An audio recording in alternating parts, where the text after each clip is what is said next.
तोलई। शोभे अक्षर साथ सुंदर छवि, लावण्य तेजोमय। करता दिव्य सदा रहे प्रगट, जे साकार सर्वोपरि। सहजानंद कृपाणुने नित नमो, सर्वावतारी हरि।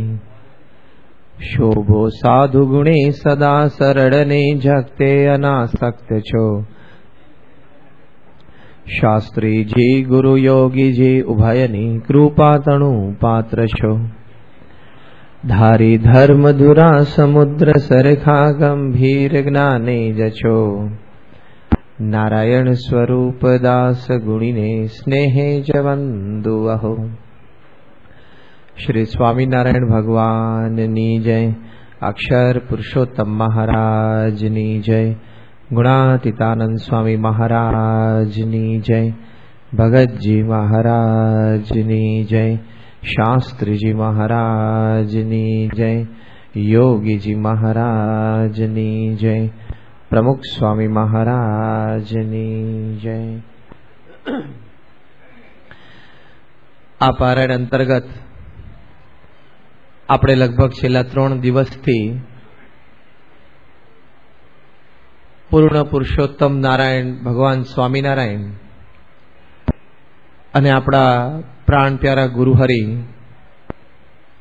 પરમ પૂજ્ય પ્રમુખ સ્વામી મહારાજના વ્યક્તિત્વમાં એક સામ્યતા, એ વિષયક વાતો આપણે સમજી રહ્યા છીએ. વ્યક્તિત્વના અનેક પાસાઓ આપણે જોયા ત્યારે આપણને એક વાતની અંતરમાં પ્રતીતિ આવે કે જેવું શ્રીજી મહારાજનું એક દિવ્ય અગાધ વ્યક્તિત્વ હતું, એવું જ એક દિવ્ય અને અગાધ વ્યક્તિત્વ આપણા ગુરુહરિનું પણ આપણને દેખાય. શ્રીજી મહારાજમાં જેમ અનંત ગુણોના દર્શન થતા, એમ આજે આપણા ગુરુહરિ પ્રમુખ સ્વામી મહારાજમાં પણ આપણને અનંત ગુણોના દર્શન થાય છે.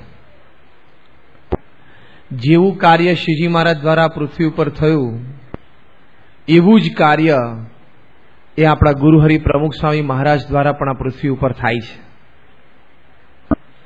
અને ગઈકાલથી આપણે વ્યક્તિત્વનું એ પાસું સમજતા હતા કે શ્રીજી મહારાજના વખતમાં જેવો ભક્ત સમાજ હતો, એવો જ ભક્ત સમાજ આજે પ્રમુખ સ્વામી મહારાજના સાનિધ્યમાં પણ દેખાય છે. ત્યારે આપણે સમજીએ છીએ કે જેવા શ્રીજી મહારાજ હતા એવા જ આજે પ્રમુખ સ્વામી મહારાજ છે. એમાં રોમનો પણ ફેર નથી. નહીં તો સેવા સમર્પણમાં શુરા એવા ભક્તો, નિયમ નિશ્ચય પક્ષમાં પૂરા એવા ભક્તો, ધર્મ જ્ઞાન વૈરાગ્ય ભક્તિએ યુક્ત એવા ભક્તો જેમ શ્રીજી મહારાજના વખતમાં હતા એવા અત્યારે પણ ન હોય. પણ એ છે ત્યારે આપણને પ્રતીતિ આવે છે કે જેવા શ્રીજી મહારાજ હતા એવા પ્રમુખ સ્વામી મહારાજ છે. નહીં તો આવો ભક્ત સમાજ તૈયાર ન થાય. આવો ને આવો લીલો પલ્લવ સત્સંગ મહારાજના વખતમાં હતો એવો અત્યારે કદાચ જોવા ન મળે, જો એ ન હોય તો. પણ જોવા મળે છે ત્યારે આપણને પ્રતીતિ આવે છે કે એ જ શ્રીજી મહારાજ આપણા ગુરુહરિમાં રહીને કાર્ય કરે છે. એ અંતર્ગત આપણે ગઈકાલે વાતો સમજેલા કે શ્રીજી મહારાજના વખતમાં જેવી ભક્તોએ સેવા કરી છે, તને મને ધને સર્વ પ્રકારે મહારાજની મરજી જાણીને સેવા કરી છે, સર્વસ્વ ન્યોછાવર કર્યું છે, અપેક્ષાએ રહિત સેવા કરી છે. એવી જ રીતે આજે પ્રમુખ સ્વામી મહારાજના સાનિધ્યમાં એવા લાખો હરિભક્તો છે જેમણે તને મને ધને સર્વ પ્રકારે ખૂબ સેવા કરી છે, મરજી જાણીને સેવા કરી છે, સર્વસ્વ ન્યોછાવર કર્યું છે, અપેક્ષાએ રહિત સેવા કરી છે. એવા ભક્તો આજે પણ આપણને જોવા મળે છે. ત્યારે આપણને વાતની પ્રતીતિ આવે. મહારાજના વખતમાં ભક્તો હતા, અપેક્ષા જ નહીં કે સેવા કરી છે તો મને મહારાજ બોલાવે, સેવા કરી છે તો સંતો હરિભક્તોમાં મારું માન પ્રતિષ્ઠા વધે, હું સભામાં આવ્યો હોય ને મારી દરકાર થાય, ઉત્સવ સમયમાં હું આવ્યો હોય ને મારી કાળજી લેવાય. એવી કોઈ પણ પ્રકારની અપેક્ષા હરિભક્તોને કદાપી રહેતી નહીં. કારણ કે મહારાજ અને મોટા સંતો પાસેથી સત્સંગનું ઊંડાણ પ્રાપ્ત કરેલું. એવી સમજણ એમણે પ્રાપ્ત કરેલી કે આ સેવા કરીએ છીએ આપણે આપણા કલ્યાણ માટે કરીએ છીએ, કોઈની ઉપર આપણે ઉપકાર કરતા નથી. આપણે આપણી માટે જ મંદિરે આવીએ છીએ અને આપણી માટે જ સેવા કરીએ છીએ. આવી સમજણ મહારાજના પ્રતાપે હરિભક્તોના જીવનમાં જોવા મળતી. મહારાજના વખતમાં પર્વતભાઈનું નામ આપણે સાંભળીએ છીએ. જ્યારે દુષ્કાળ પડ્યો અને મહારાજની ઈચ્છા હતી કે બધા હરિભક્તોને અન્ન પૂરું પડે, એટલે આપણે જેમ આજે સાંજે રવિવારની સભામાં ટેલ નંખાણી કે બધા હરિભક્તો એક એક કીટ તો પોતાના સગાવાલા મિત્રો પાસેથી તો અવશ્ય સ્પોન્સર કરાવવી જ. આ તો વચ્ચે એટલે વાત કરી દીધી કદાચ તમારા આ વિસ્તારમાં પારાયણ ચાલે છે એટલે બૌદ્ધ હરિભક્તો કદાચ ત્યાં રવિવારની સભામાં નહીં આવી શક્યા હોય, પણ આપણી સંસ્થા દ્વારા અને સ્વામીશ્રીનો આદેશ છે દરેક હરિભક્તે આ 1500 રૂપિયાની કીટ છે એવી એક કીટ પોતાના સગાવાલા મિત્રો પાસે સ્પોન્સર કરાવવી. હમણાં આપણે કંઈ એમાં આર્થિક સેવામાં વિશેષ જોડાવાની વાત નથી, પણ એવા હજારો ગુણભાવીઓ છે જેને આપણે વાત કરી શકીએ. તો મહારાજે આ વાતની ટેલ નાખી. પર્વતભાઈએ પોતાના ઘરમાંથી 16 કળશી અનાજ શ્રીજી મહારાજને અર્પણ કરેલું. એક કળશી એટલે કેટલું થાય? 20 મણ. એક કળશી એટલે 20 મણ અનાજ થાય. 320 મણ અનાજ એ પર્વતભાઈ શ્રીજી મહારાજને આપ્યું. મહારાજ એવા કોઈ ગરીબ હરિભક્તોની માટે વાપરજો. મહારાજ બહુ જ રાજી થયા. પછી તો ઘણો સમય આ વાતને વીતી ગયો. પર્વતભાઈ એક વખત ગઢડે ત્યાં સમાગમ કરવા માટે મહારાજ પાસે રોકાવા માટે આવ્યા અને સમય થયો તો એટલે સભામાં જ સીધા બેઠા અને મહારાજની કથા વાર્તા ચાલતી હતી. સભા પૂરી થઈ એટલે ત્યાં સંતો હરિભક્તોને મળતા હતા. ત્યાં આ બાજુ દરબારગઢમાં જમવાનો સમય બધો પૂરો થઈ ગયો. ત્યાં આટો મારીને પાછા આવ્યા અને પછી સાંજનો સમય થઈ ગયો. એમ કરતા કરતા થોડા દિવસો વીત્યા એટલે મૂળજી બ્રહ્મચારી તો રોજ મહારાજને થાળ જમાડી પછી ત્યાં પાછો દરબારગઢમાં મોકલી આપતા. અને ત્યાં દરબારગઢમાં બધા જમતા હોય, પણ પર્વતભાઈ તો મહારાજનો સમાગમ કરે અને પછી મહારાજ પાસે રોકાય, મહારાજ આરામમાં જાય ત્યાં સુધી ત્યાં રોકાય, શયન દર્શન. તો ત્યાં સુધીમાં દરબારગઢમાં જ જમવાનું પૂરું થઈ ગયું હોય. પણ બધા એમ સમજતા હતા મૂળજી બ્રહ્મચારી કે ત્યાં દરબારગઢમાં જમી લેતા હશે અને વર્ષે આવે જ છે 2-3 મહિના તો ત્યાં જમતા જ હોય છે. દરબારગઢમાં બધાને એમ કે મહારાજ પાસે જ જમતા હશે. 7 દિવસ સુધી પર્વતભાઈને જમવાનું ઠેકાણું પડ્યું નહીં. 7 દિવસ સુધી કોઈએ જમવાનું પૂછ્યું નહીં. નતું પૂછ્યું એવું મનમાં કોઈને હતું નહીં, પણ એમ કહેવાય ત્યાં વ્યવસ્થા થઈ જતી હશે. મોટેરા હરિભક્ત છે ને મહારાજના સમાગમમાં રહે છે ને ત્યાં અક્ષર રોડીએ વધારે રોકાય છે, તે સ્ટાફમાં જમી લેતા હશે. અને પેલા લોકોને એમ કે ત્યાં દરબારગઢમાં જમી લેતા હશે. 7 દિવસ સુધી પર્વતભાઈને જમવાનો મેળ ન પડ્યો તે ડાળિયા ખાઈ અને પાણી પીને સુઈ જતા.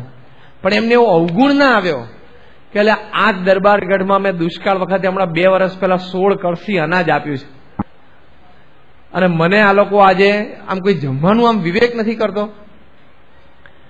બસ મનમાં એક જ વાત કે આપણે શેની માટે આવ્યા છીએ? મહારાજના દર્શન થાય છે, શ્રીજી મહારાજની વાતો સાંભળીએ છીએ, મોટેરા સંતો પાસેથી નિત્યાનંદ સ્વામી, બ્રહ્માનંદ સ્વામી, મુક્તાનંદ સ્વામી જેવા સંતોની કથા વાર્તા સાંભળીએ છીએ. હવે કશું બીજું જોઈએ નહીં. બીજી વ્યવસ્થા થઈ કે ન થઈ બધું બરોબર છે એવી સમજણ, પણ કોઈ દિવસ એને અવગુણ આવ્યો નહીં. તો જો આપણે સેવા કરીએ છીએ, અપેક્ષા રહિત સેવા થાય ને એ સેવાનું ફળ છે. જો અપેક્ષા રહી ગઈ, જેમ વિવેકસાગર સ્વામી આપણે ઘણી વખત વાત કરે છે કે હરિભક્ત હતા અને મંદિરમાં પંખા આપ્યા હશે, જ્યારે જ્યારે મંદિરમાં આવે ને ત્યારે પંખા સામે જોઈને જ બરોબર નામ વાંચી લે. 3 પાંખીઓ પર નામ બરોબર લખેલું છે કે નહીં? પંખો ચાલુ હોય તો સ્વિચ ઓફ કરીને એકવાર બંધ કરીને જોઈ લે.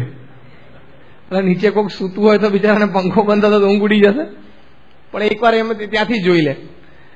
જો આપણે અપેક્ષા રહી જાય છે, પણ અપેક્ષાએ રહિત સેવા કરતા આવા હરિભક્તો આજે પણ આવા હરિભક્તો છે કે જે અપેક્ષાએ રહિત સેવા કરે છે. નો એક્સપેક્ટેશન કે ભાઈ હું સેવા કરું છું એ મારા જીવના કલ્યાણ માટે છે. આજે આવી સમજણવાળા હરિભક્તો આપણા સત્સંગમાં પણ છે. નગાસરના આપણા હરિભક્ત છે ઘનશ્યામભાઈ, અને મૂળ તો ભૂદરભાઈના વંશજ. નગાસરના ભૂદરભાઈનું આપણે નામ સાંભળ્યું છે. શાસ્ત્રીજી મહારાજનું અનન્ય નિષ્ઠાવાન કુટુંબ. અને શાસ્ત્રીજી મહારાજને જયારે પૈસાની કટોકટી ચાલે ત્યારે એવા 5-7 કુટુંબો તો જ્યાં હકથી શાસ્ત્રીજી મહારાજ માંગતા, એમાંનું આ એક કુટુંબ. અને એક વખત શાસ્ત્રીજી મહારાજ ત્યાં પહોંચી ગયા અને કે ભૂદર 10,000 રૂપિયા જોઈએ છે. તુકાર જ બોલાવતા સીધું માંગી જ લેતા. એટલે ભૂદરભાઈ કે તમે અંતર્યામી ખરા? શાસ્ત્રી મહારાજ કે કેમ? તો કે આજે જ આખા વર્ષની ખેતીની ઉપજ વેચીને આવ્યો છું અને ઘરે 10,000 રૂપિયા લઈને આવ્યો છું અને તમે ટાઈમે પહોંચી ગયા. એટલે શાસ્ત્રીજી મહારાજને અંદરથી 10,000 રૂપિયા લેવા માટે ગયા. એના પત્નીને ઓછો સત્સંગ અને એમ થયું કે આખા વર્ષની ઉપજ 10,000 જતી રહેશે તો આપણે જમશું શું? આખો વર્ષ નીકળશે કેમ? એટલે એને તો ના પાડી આપવાની. ભૂદરભાઈ એને સમજાયા કે ભાઈ જો આ કોણ પુરુષ માંગનાર છે અને સામેથી આવીને માંગ્યું છે. આખા બ્રહ્માંડ ઉપર જેનો હાથ આમ હોય એનો કોઈક દિવસ આમ થાય ત્યારે પાછો ના પડવા દેવો. અને કરતા હરતા એ છે બધું સારું કરશે. પણ એના પત્ની બહુ માન્યા નહીં. પછી આપણે પ્રસંગ જાણીએ છીએ, શાસ્ત્રી મહારાજના જીવન ચરિત્રમાં છે. એના પત્નીને થાંભલા સાથે બાંધી દીધા ભૂદરભાઈએ અને મોઢામાં ડૂચો મૂકી દીધો કે બૂમો ના પાડે ખોટી. અને પછી પટારામથી જે પટારા ઉપર પત્ની બેસી ગયેલી, અહીંયા પટારો ખોલવા જ ના દો, અંદર પૈસા હતા. એમાંથી 10,000 રૂપિયા કાઢીને કોથળીમાં નાખીને શાસ્ત્રી મહારાજને આપ્યા અને સ્વામીને કે સ્વામી તમે નીકળો. પ્રમુખ સ્વામી મહારાજ આપણા ઘરે આવીને આપણે કહીએ કે તમે નીકળો. શાસ્ત્રી મહારાજ કે તમે નીકળો. શાસ્ત્રી મહારાજ કે કેમ? કે હવે પેલીને બાંધીને પૈસા આપ્યા છે એ છૂટવાનો પ્રયત્ન કરતી હશે, નહીં જો દોરડું છૂટ્યું ને તો એ તમારા અહીંયા આવીને હાથમાંથી 10,000 રૂપિયા ખેંચી લેશે એવી છે. તમને ઉપવાસ પડશે એની કીધું તમે નીકળો કે છે. એ શાસ્ત્રી મહારાજ નીકળ્યા. પછી આણંદ સ્ટેશને બેસીને ટ્રેનમાં બેસીને જતા રહ્યા. પણ આ લોહી વારસામાં હવે સેવામાંથી કોઈ દિવસ પાછા પડે અને આવી સેવા અપેક્ષાએ રહી. ભૂદરભાઈ મંદિરમાં આવે ને કોઈ જ અપેક્ષા નહીં. પણ આ ઘનશ્યામભાઈ એ ભૂદરભાઈના ગ્રેન્ડસન થાય. ભૂદરભાઈના દીકરા ચતુરભાઈ દીકરા ઘનશ્યામભાઈ જીસી પટેલ. ત્યાં અમેરિકામાં ફ્લોરિડામાં એની બહુ જ મોટી બિઝનેસ કંપની છે ટેલિકમ્યુનિકેશન્સની. 3 સ્ટેટમાં બધું કમ્યુનિકેશન ચાલે છે. આખું પ્રાઇવેટ મોટું ટેલિફોન એક્સચેન્જ છે. દિલ્હી અક્ષરધામના દર્શન આપણે બધાએ કર્યા. એ અક્ષરધામની જે 110 એકર જમીન છે એ સરકાર પાસેથી આપણે ખરીદેલી છે સરકારના ભાવે. એ જમીનની પૂર્ણ રકમ એને સિંગલ ચેક એ ઘનશ્યામભાઈ આપેલી છે. The biggest check in the history of BAPS. એવડો મોટો એ ચેક છે. પણ એ ઘનશ્યામભાઈ આ સેવા કરી છે. અને ખાત વિધિમાં અક્ષરધામની એમાં બાપા એમને બાજુમાં બેસાડ્યા હતા. હવે સ્વામિનારાયણ પ્રકાશ ખોલો ત્યારે ખાત વિધિનો ફોટો જોજો. બાપાની જમણી બાજુએ બ્લેક સૂટમાં બેઠા છે એ ઘનશ્યામભાઈ. અને સ્વામીએ બધી જ વિધિમાં એમને સાથે રાખ્યા અને જોડ્યા. વિધિ બધી પૂર્ણ થઈ. પછી સભા થઈ ખાત વિધિ દરમિયાનની. સભા પૂર્ણ થઈ એટલે બધા મહેમાનો માટે અને સભાજનો માટે જમવાનું હતું. બધા જમવા માટે ગયા. ઘનશ્યામભાઈ એ લોકો બધાએ જમી લીધું. પછી બધા છૂટા પડ્યા. છેલ્લે સંતો પણ ત્યાંથી નીકળતા હતા બપોરે 2-2:30 વાગે. ત્યારે અક્ષરધામ જમીનની બહાર બ્રહ્મવિહારી સ્વામી નીકળ્યા તો સાહજિક આમ નજર પડી અને ઘનશ્યામભાઈ ફૂટપાથ ઉપર ઉભા હતા. એટલે બ્રહ્મવિહારી સાહેબ ગાડી ઉભી રાખીને ઘનશ્યામભાઈને બોલાવ્યા કે કેમ અહીં ઉભા છો? તો કે હું ટેક્સી માટે રાહ જોઉં છું. તો કે ચલો ગાડીમાં હું તમને મૂકી જાઉં. કે ના ના સ્વામી હવે કોઈ તકલીફ લેવાની જરૂર નથી. બાપાનો ઉતારો આમ છે ને તમારા લોકો ગુજરાત વિહાર બાજુ આમ જવાનું છે ને મારે હોટલ આમ છે. એ કે અમે આમથી જશું તમને મૂકતા જઈએ. ટેક્સીની રાહ જોશો તમને ટેક્સી મળતી નહીં હોય. ક્યારના ઉભા છો? તો કે લગભગ 30-40 મિનિટ થઈ પણ કોઈ ટેક્સી દેખાતી નથી. કે ચલો હું મૂકી જાઉં. કે ના ના સ્વામી હું જતો રહીશ. કે પરાણે બ્રહ્મવિહારી સ્વામી ગાડીમાંથી નીચે ઉતરીને ઘનશ્યામભાઈને બેસાડ્યા અને થોડો અડધો કલાકનો વધારે રન હતો. આમથી ઘનશ્યામભાઈને હોટલ પર મૂકીને પછી ઉતારે આવ્યા. બ્રહ્મવિહારી સ્વામી આ પ્રસંગ બાપાને કહ્યો કે સ્વામી ઘનશ્યામભાઈને આટલી અપેક્ષા ચહેરા પર નહોતી કે આજે આ દિલ્હી અક્ષરધામની ખાત વિધિ થઈ અને જમીનનો હું મુખ્ય દાતા, મુખ્ય નહીં પૂર્ણ દાતા. અને બાપાએ મને બાજુમાં બેસાડ્યો અને પછી સભા પૂરી થઈ તે કોઈએ મને કેવી રીતે હવે હોટલ પર પહોંચશો અને તમારી ગાડીની વ્યવસ્થા છે કે નહીં કોઈ મને પૂછ્યું નહીં. એ ચહેરા ઉપર શબ્દો તો નીકળ્યા જ નથી પણ ચહેરા ઉપર એવો ભાવ પણ નથી આવ્યો. બ્રહ્મવિહારી સાહેબ પરાણે બહુ આગ્રહ કર્યો ત્યારે માંડ માન્યા અને હોટલ પર મૂકીને પાછા આવે. પાછો ઉતરતી વખતે હોટલ પર કે સ્વામી તમે બહુ ખોટી તકલીફ લીધી તો મને મળી જાય ટેક્સી 5-10 મિનિટ આગા પાછું. કેવી સમજણ, કેવી અપેક્ષા. એક જ ભગવાનને સંતનો રાજીપો, બીજી કોઈ અપેક્ષા જ નહીં. તો જેમ પર્વતભાઈએ 16 કળશી અનાજ આપેલું અને દરબારમાં આવ્યા ત્યારે 7 દિવસ સુધી જમવાનો મેળ પડ્યો નહીં તો અવગુણ ન લીધો, કારણ કે અપેક્ષા નહોતી કોઈ. એમ ઘનશ્યામભાઈ આખા અક્ષરધામની દિલ્હીની જમીનની મુખ્ય સેવા કરી, પણ ખાત વિધિ પછી ટેક્સી માટે ઉભા રહેવા પડે તો અવગુણ ના આવ્યો કે મારી માટે કોઈ ગાડીની વ્યવસ્થા કરતું નથી. તો જો આવા હરિભક્તો છે જે નિસ્વાર્થ ભાવે અપેક્ષાએ રહિત સેવા કરે છે, અને આવી સેવાથી ભગવાન અને સંતનો રાજીપો થતો હોય છે. સ્વામી ઘણી વખત હસતા હસતા વાત કરે છે કે આપણા નસીબમાં હવે સેવા લખાણી છે આપણા પત્નીની, દીકરાની, સંતાનોની. તે નિસ્વાર્થ ભાવે ગણો કે અપેક્ષા રહિત ગણો, સ્વાર્થ ભાવે ગણો કે અપેક્ષા સહિત ગણો, કરવી પડે છે કે નહીં સેવા? કંઈક તો હા કે ના તો પાડો. હા, એમ તો આપણે આગળ ચાલે ને. જે ગણો એ પણ સેવા કરવી પડે છે કે નહીં, પત્નીની, દીકરાઓની, બધાની. તો ત્યાં અપેક્ષા રાખીએ છીએ, અને અપેક્ષા રાખીએ તો કશું નથી ચાલતું. તો જો ત્યાં આપણે કર્મવશ થઈને બધું કરવું પડે છે, તો એ ભગવાનના સંત પાસે પણ હાથ જોડીને અપેક્ષાએ રહિત સેવા કરવાની. આપણે આપણા કલ્યાણ માટે કરીએ છીએ. જેમ નોકરી કરીએ છીએ, કોઈની ઉપર ઉપકાર કરીએ છીએ. આપણે નોકરી કરીએ છીએ, કમાવા જઈએ છીએ, કોઈની ઉપર ઉપકાર કરીએ છીએ. ઉપકાર છે નો, તારા પેટનો ખાડો ભરવો હોય તો કર નોકરી. તારા પત્ની, દીકરા જે કે તારી પર ડિપેન્ડન્ટ છે, ફેમિલી મેમ્બર્સ, એનો વ્યવહાર ચલાવવો હોય તો નોકરી કરવી પડે. એમ સેવા પણ જીવનું કલ્યાણ કરવું છે તો સેવા કરવાની, પછી એમાં અપેક્ષા નહીં. અપેક્ષા રહિત સેવા તેનો આનંદ જુદો છે. એટલે આવી રીતે અપેક્ષા રહિત સેવા મહારાજના વખતમાં પણ ભક્તો કરતા. આજે પણ એવા ભક્તો આપણને જોવા મળે છે.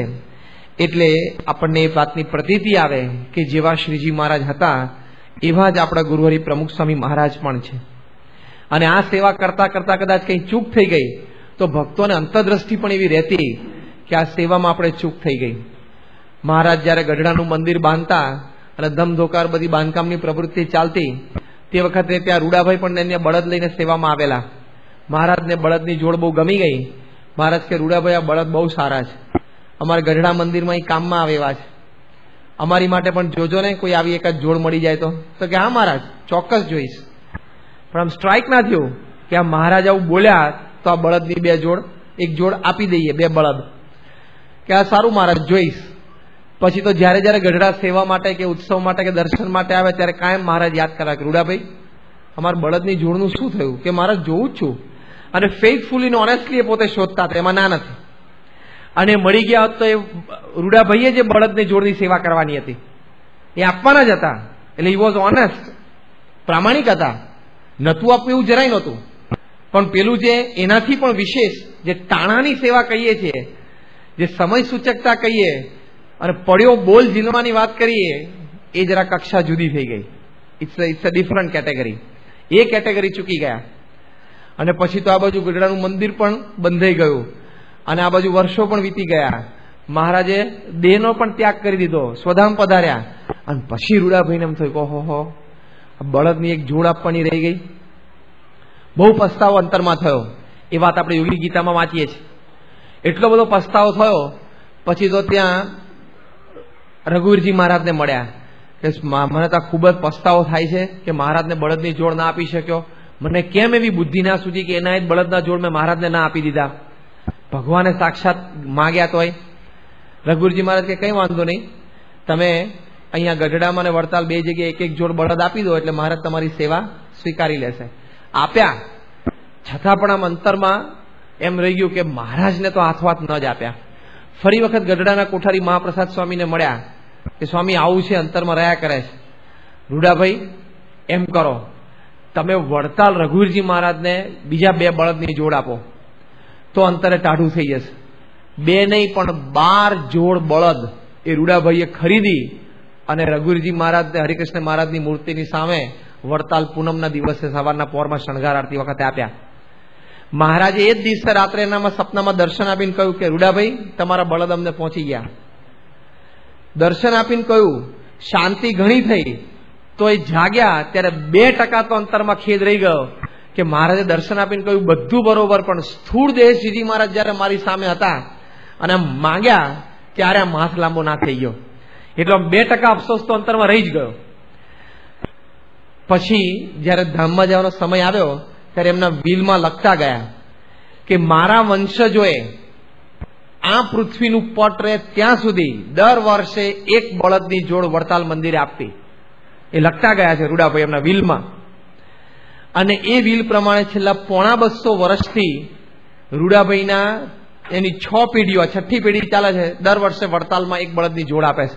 અમથું યોગીજી મહારાજે નથી લખ્યું કે રૂડાભાઈ બળદ ના આપે તો બળતરા થઈ. એ કેવી બળતરા ઉપડી હશે કે એમને વિલમાં લખ્યું છે, 6 પેઢીથી આ ચાલે છે. But the climax of the story is now. એમની 6ઠ્ઠી પેઢીએ ભગવાનની કૃપા થઈ અને પ્રગટ સત્પુરુષની ઓળખાણ થઈ. અત્યાર સુધી જૂના મંદિરનો સત્સંગ હતો એમને, પણ વૈષ્ણવૃતમાંથી સત્પુરુષનો અને સંતનો મહિમા સમજ્યા.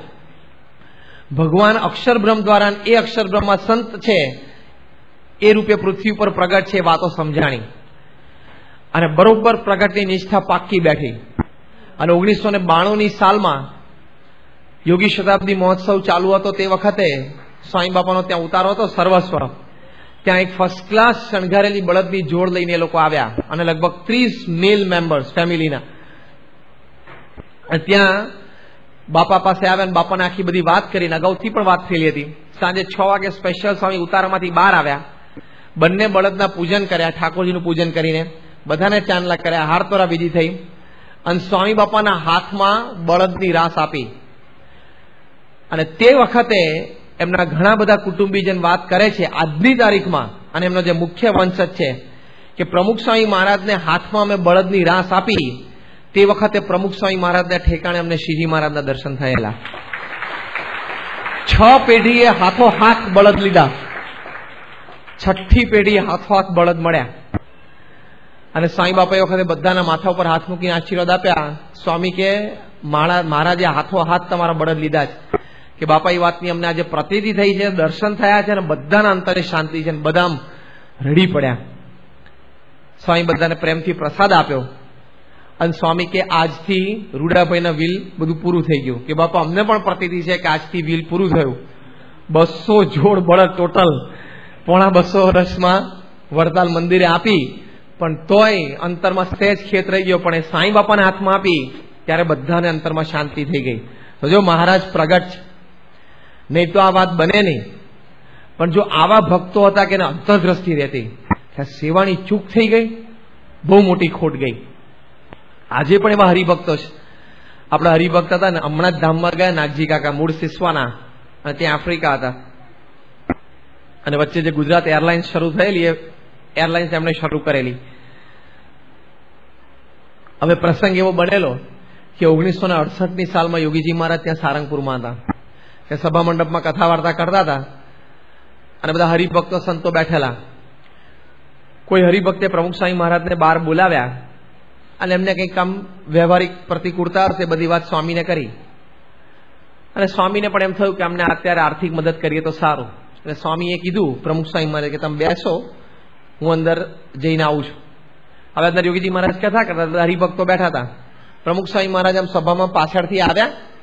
આ 1968ની વાત છે. અને નાગજી કાકા આમ ખૂણામાં બેઠેલા, ત્યાં પાછળથી નાગજી કાકાને એમ ટપલી મારી અને આમ બોલાવે બહાર આવો. એટલે નાગજી કાકા ઉભા થઈને બહાર ગયા. અને સ્વામી કીધું જો આપણા હરિભક્ત છે, એમને 2 દીકરીનું લગ્ન છે, 2 વર્ષથી ખેતીમાં કંઈ ઉપજ નથી, એમને થોડી પૈસાની જરૂર છે, તો બીજા 1-2 હરિભક્તોએ થોડીક મદદ કરી છે, તમે પણ 500 રૂપિયાની એને મદદ કરો. એ જમાનામાં તો 500 રૂપિયા એટલે ઘણી મોટી વાત હતી 68ની સાલમાં. એટલે નાગજી કાકા કે ભલે સ્વામી આમ કહો છો તો હું કરું, પણ જો યોગી મહારાજ મને એકવાર કહે ને તો હું કરું. એ સ્વામી કે તમને આ યોગી મહારાજ જ કહે છે, તમે સેવા કરી દો આ. અને એવું હશે તો આપણે હમણાં સભા પૂરી થાય ત્યારે યોગી મહારાજને મળી લેશું, પણ એમને અત્યારે આ હરિભક્તે નીકળવું છે તાત્કાલિક, હમણાં 5 દિવસ પછી એમને પ્રસંગ છે, તો તમે અત્યારે એને પૈસા આપી દો. એ કે સ્વામી મને એકવાર યોગી મહારાજ કહે ને તો હું આપું. સ્વામી કે વાંધો નહીં, બસ હમણાં યોગી મહારાજને આપણે વાત કરી, તમે સભામાં જઈને બેસો. એ સભામાં જઈને બેઠા અને સભા પૂરી થઈ પછી પોતે ઓનેસ્ટલી પ્રમુખ સ્વામી મહારાજ કંઈક કામમાં હતા ને પહોંચી ન શક્યા, એટલે એમણે પોતે યોગીજી મહારાજને પૂછ્યું. જે રૂડાભાઈની ઓનેસ્ટી હતી જ, મહારાજને બળદ આપવા હતા, નતા આપવા એવું નહોતું, પણ પેલું જે ટાણું ચૂકાઈ જાય ને એ ગયું. વ્યક્તિગત દર્શન વખતે યોગી મહારાજ પાસે આવે, યોગી મહારાજ વાત કરી કે સ્વામી મને પ્રમુખ સ્વામી મહારાજે 500 રૂપિયાની સેવાની વાત કરી છે ને, એક હરિભક્તે મદદ કરવાની છે તો હું કરું. યોગીમાં કે ગુરુ મને પૂછવા જ નહીં આવવાનું, પ્રમુખ સ્વામી આજ્ઞા કરે ને તો આજ્ઞા પાડી જ લેવાની, તો સંસ્થાના ધણી છે. અને યોગીજી મહારાજ ઘણી વખત બોલતા તેમ એક વાક્ય એ વખતે બોલ્યા કે ગુરુ મારે પ્રમુખ સ્વામીની આજ્ઞા પાડવી પડે, એ સંસ્થાના પ્રમુખ છે કે. યોગીજી મહારાજ કહેતા પ્રમુખ સ્વામી મહારાજનો મહિમા બહુ પ્રસરાવતા. પણ આવી રીતે યોગીજી મહારાજ કીધું તરત નાગજીકા દોડતા બહાર ગયા અને દોડતા દોડતા જેમ ખિસ્સામાં એડજસ્ટમેન્ટ કરી અને સ્વામી પાસે આવે ને સ્વામીને કે સ્વામી આ 500 રૂપિયા કવરમાં મૂકી દો, તમારે પેલા હરિભક્તને આપવા છે. ક્યાં છે હરિભક્ત, લાવો આપી દો. સ્વામી કે નાગજીકા કંઈક બીજા હરિભક્ત આવે ને મેં એમની પાસે સેવા કરાવી દીધી છે, પેલા હરિભક્તો નીકળી ગયા, પછી કંઈક સેવા છે તમને કહેશું. નાગજી કાકાને આમ થોડુંક મનમાં થઈ ગયું કાળું આ સેવા ગઈ, પણ તે વખતે એટલું ઝાટકો ન લાગ્યો. પણ યોગી મહારાજ ધામમાં ગયા 3 વર્ષ પછી, પ્રમુખ સ્વામી મહારાજ ગાદી ઉપર આવ્યા ત્યારે એમને સ્પાર્ક થયું કે મને કોણે સેવાનું કીધેલું, શું ટાણું ચૂકી ગયો. હવે આ પ્રસંગ એમના અંતરમાં એટલો બધો આમ દાજતો હશે. 1993ની સાલમાં એ વખતે અમે સારંગપુરમાં હતા, પાર્ષદમાં હતા ટ્રેનિંગ દરમિયાન. બાપા ત્યાં જૂન મહિનો આખો રોકાયેલા અને બધા હરિભક્તો બેઠેલા સભામાં, અને નાગજી કાકા એકદમ સભામાંથી ઉભા થયા અને આમ ધ્રુસકે રડવા માંડ્યા. બાપાના આશીર્વાદ ચાલુ હતા. સ્વામી કે એમને શું છે, અરુણી ભગત એમને પાણી આપ્યું, પછી કે લાવો મારે માઇક વાત કરવી છે, અને માઇકમાં એમને વાત કરીને આખો પ્રસંગ એમણે જાતે કરવા. અને પછી કે આ પ્રમુખ સ્વામી અહીંયા બેઠા છે, એક 500 રૂપિયા માટે મેં આમને ના પાડેલી કે અત્યારે મને એટલું દુઃખ થાય છે. તો સ્વામી આમ આસન ઉપર બેઠા હતા, હાથ લાંબો કરી નાગજી કાકાનો હાથ પંપાડે. સ્વામી કે તમારે એનું દુઃખ નહીં લગાડવાનું, તમે તો પછી ઘણી સેવા કરી છે, મહારાજ સ્વામી રાજી છે, જોગી મહારાજ રાજી છે, તમારા મનમાં એવું રાખવું નહીં. એ કે સ્વામી તમે કહો છો મનમાં ન રાખવું, પણ જતું નથી મનમાંથી. અને પછી એમને સભાજનોને બધાને વાત કરી કે તે દિવસથી દૂધનો દાજેલો જેમ છાસ ફૂંકી ફૂંકીને પીવે, એમ સ્વામી કંઈક સેવાની આજ્ઞા કરે ને તો આમ સવાઈ કહું છું, સ્વામી આટલી સેવાનું કે તો સ્વામી કે આટલી કરું, એમ સવાઈ સામેથી કહું છું. એ બધી સેવા છેલ્લા 30 વર્ષથી કરું છું, પણ તોય આમ અંતરમાંથી ખેદ જતો નથી. સ્વામીએ નજીક બોલાવ્યા અને ખૂબ આશીર્વાદ આપ્યા. સ્વામી માથે હાથ ફેર્યો અને સ્વામી કે તમારે મનમાંથી કાઢી નાખવાનું. પછી છાતી પર સ્વામી આમ 2-4 વખત હાથ ફેર્યો. સ્વામી કે તારા મનમાં એવું રાખવાનું નહીં, અમારા મનમાં કંઈ છે નહીં, પણ જો અંતરમય રહી ગયું. પણ પછી તો સ્વામીની આ વચ્ચને એમને તો ખૂબ સેવાઓ કરી છે, અમૃત મહોત્સવમાં પણ ખૂબ સેવાઓ કરી અને સ્વામી બાપા ખૂબ રાજી થયા અને અંતરે ઘણી શાંતિ થઈ ગઈ. પણ જો આવા હરિભક્તો જે મહારાજના વખતમાં હતા કે સેવા તો શ્રદ્ધાએ કરીને કરતા, પણ કદાચ ક્યાંક જો ચૂક થઈ જાય ને અંતરદ્રષ્ટિ જે રહેતી એ ભક્તપણું છે. તો આજે પણ એવા ભક્તો છે કે કદાચ જો સેવામાં ચૂક થઈ ગઈ તો અંતરદ્રષ્ટિ અંતરમાં હંમેશા રહ્યા કરે છે. તો આવા ભક્તો મહારાજના વખતમાં હતા, આજે પણ આવા ભક્તો છે. એટલે આપણને એ વાતની પ્રતીતિ આવે કે જેવા શ્રીજી મહારાજ હતા એવા જ આપણા ગુરુહરિ પ્રમુખ સ્વામી મહારાજ છે. મહારાજના વખતમાં બધા ભક્તોને મહારાજની એવી સર્વોપરી નિષ્ઠા હતી. એ પણ એક ભક્ત સમાજનું આદર્શ લક્ષણ છે. એમાં જે પ્રમુખ સ્વામી મહારાજના સાનિધ્યમાં પણ એવા ભક્તો છે જેને સર્વોપરીપણાની દ્રઢ પ્રતીતિ છે. આપણને બધાને આજે શ્રીજી મહારાજ સર્વોપરી છે એમ દ્રઢ મનાનું છે.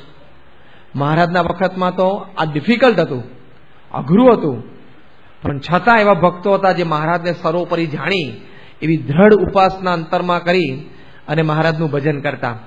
અને એવા ભક્તો આજે આ સત્સંગ સમાજનું એક સમાજનું એક આદર્શ કહેવાય.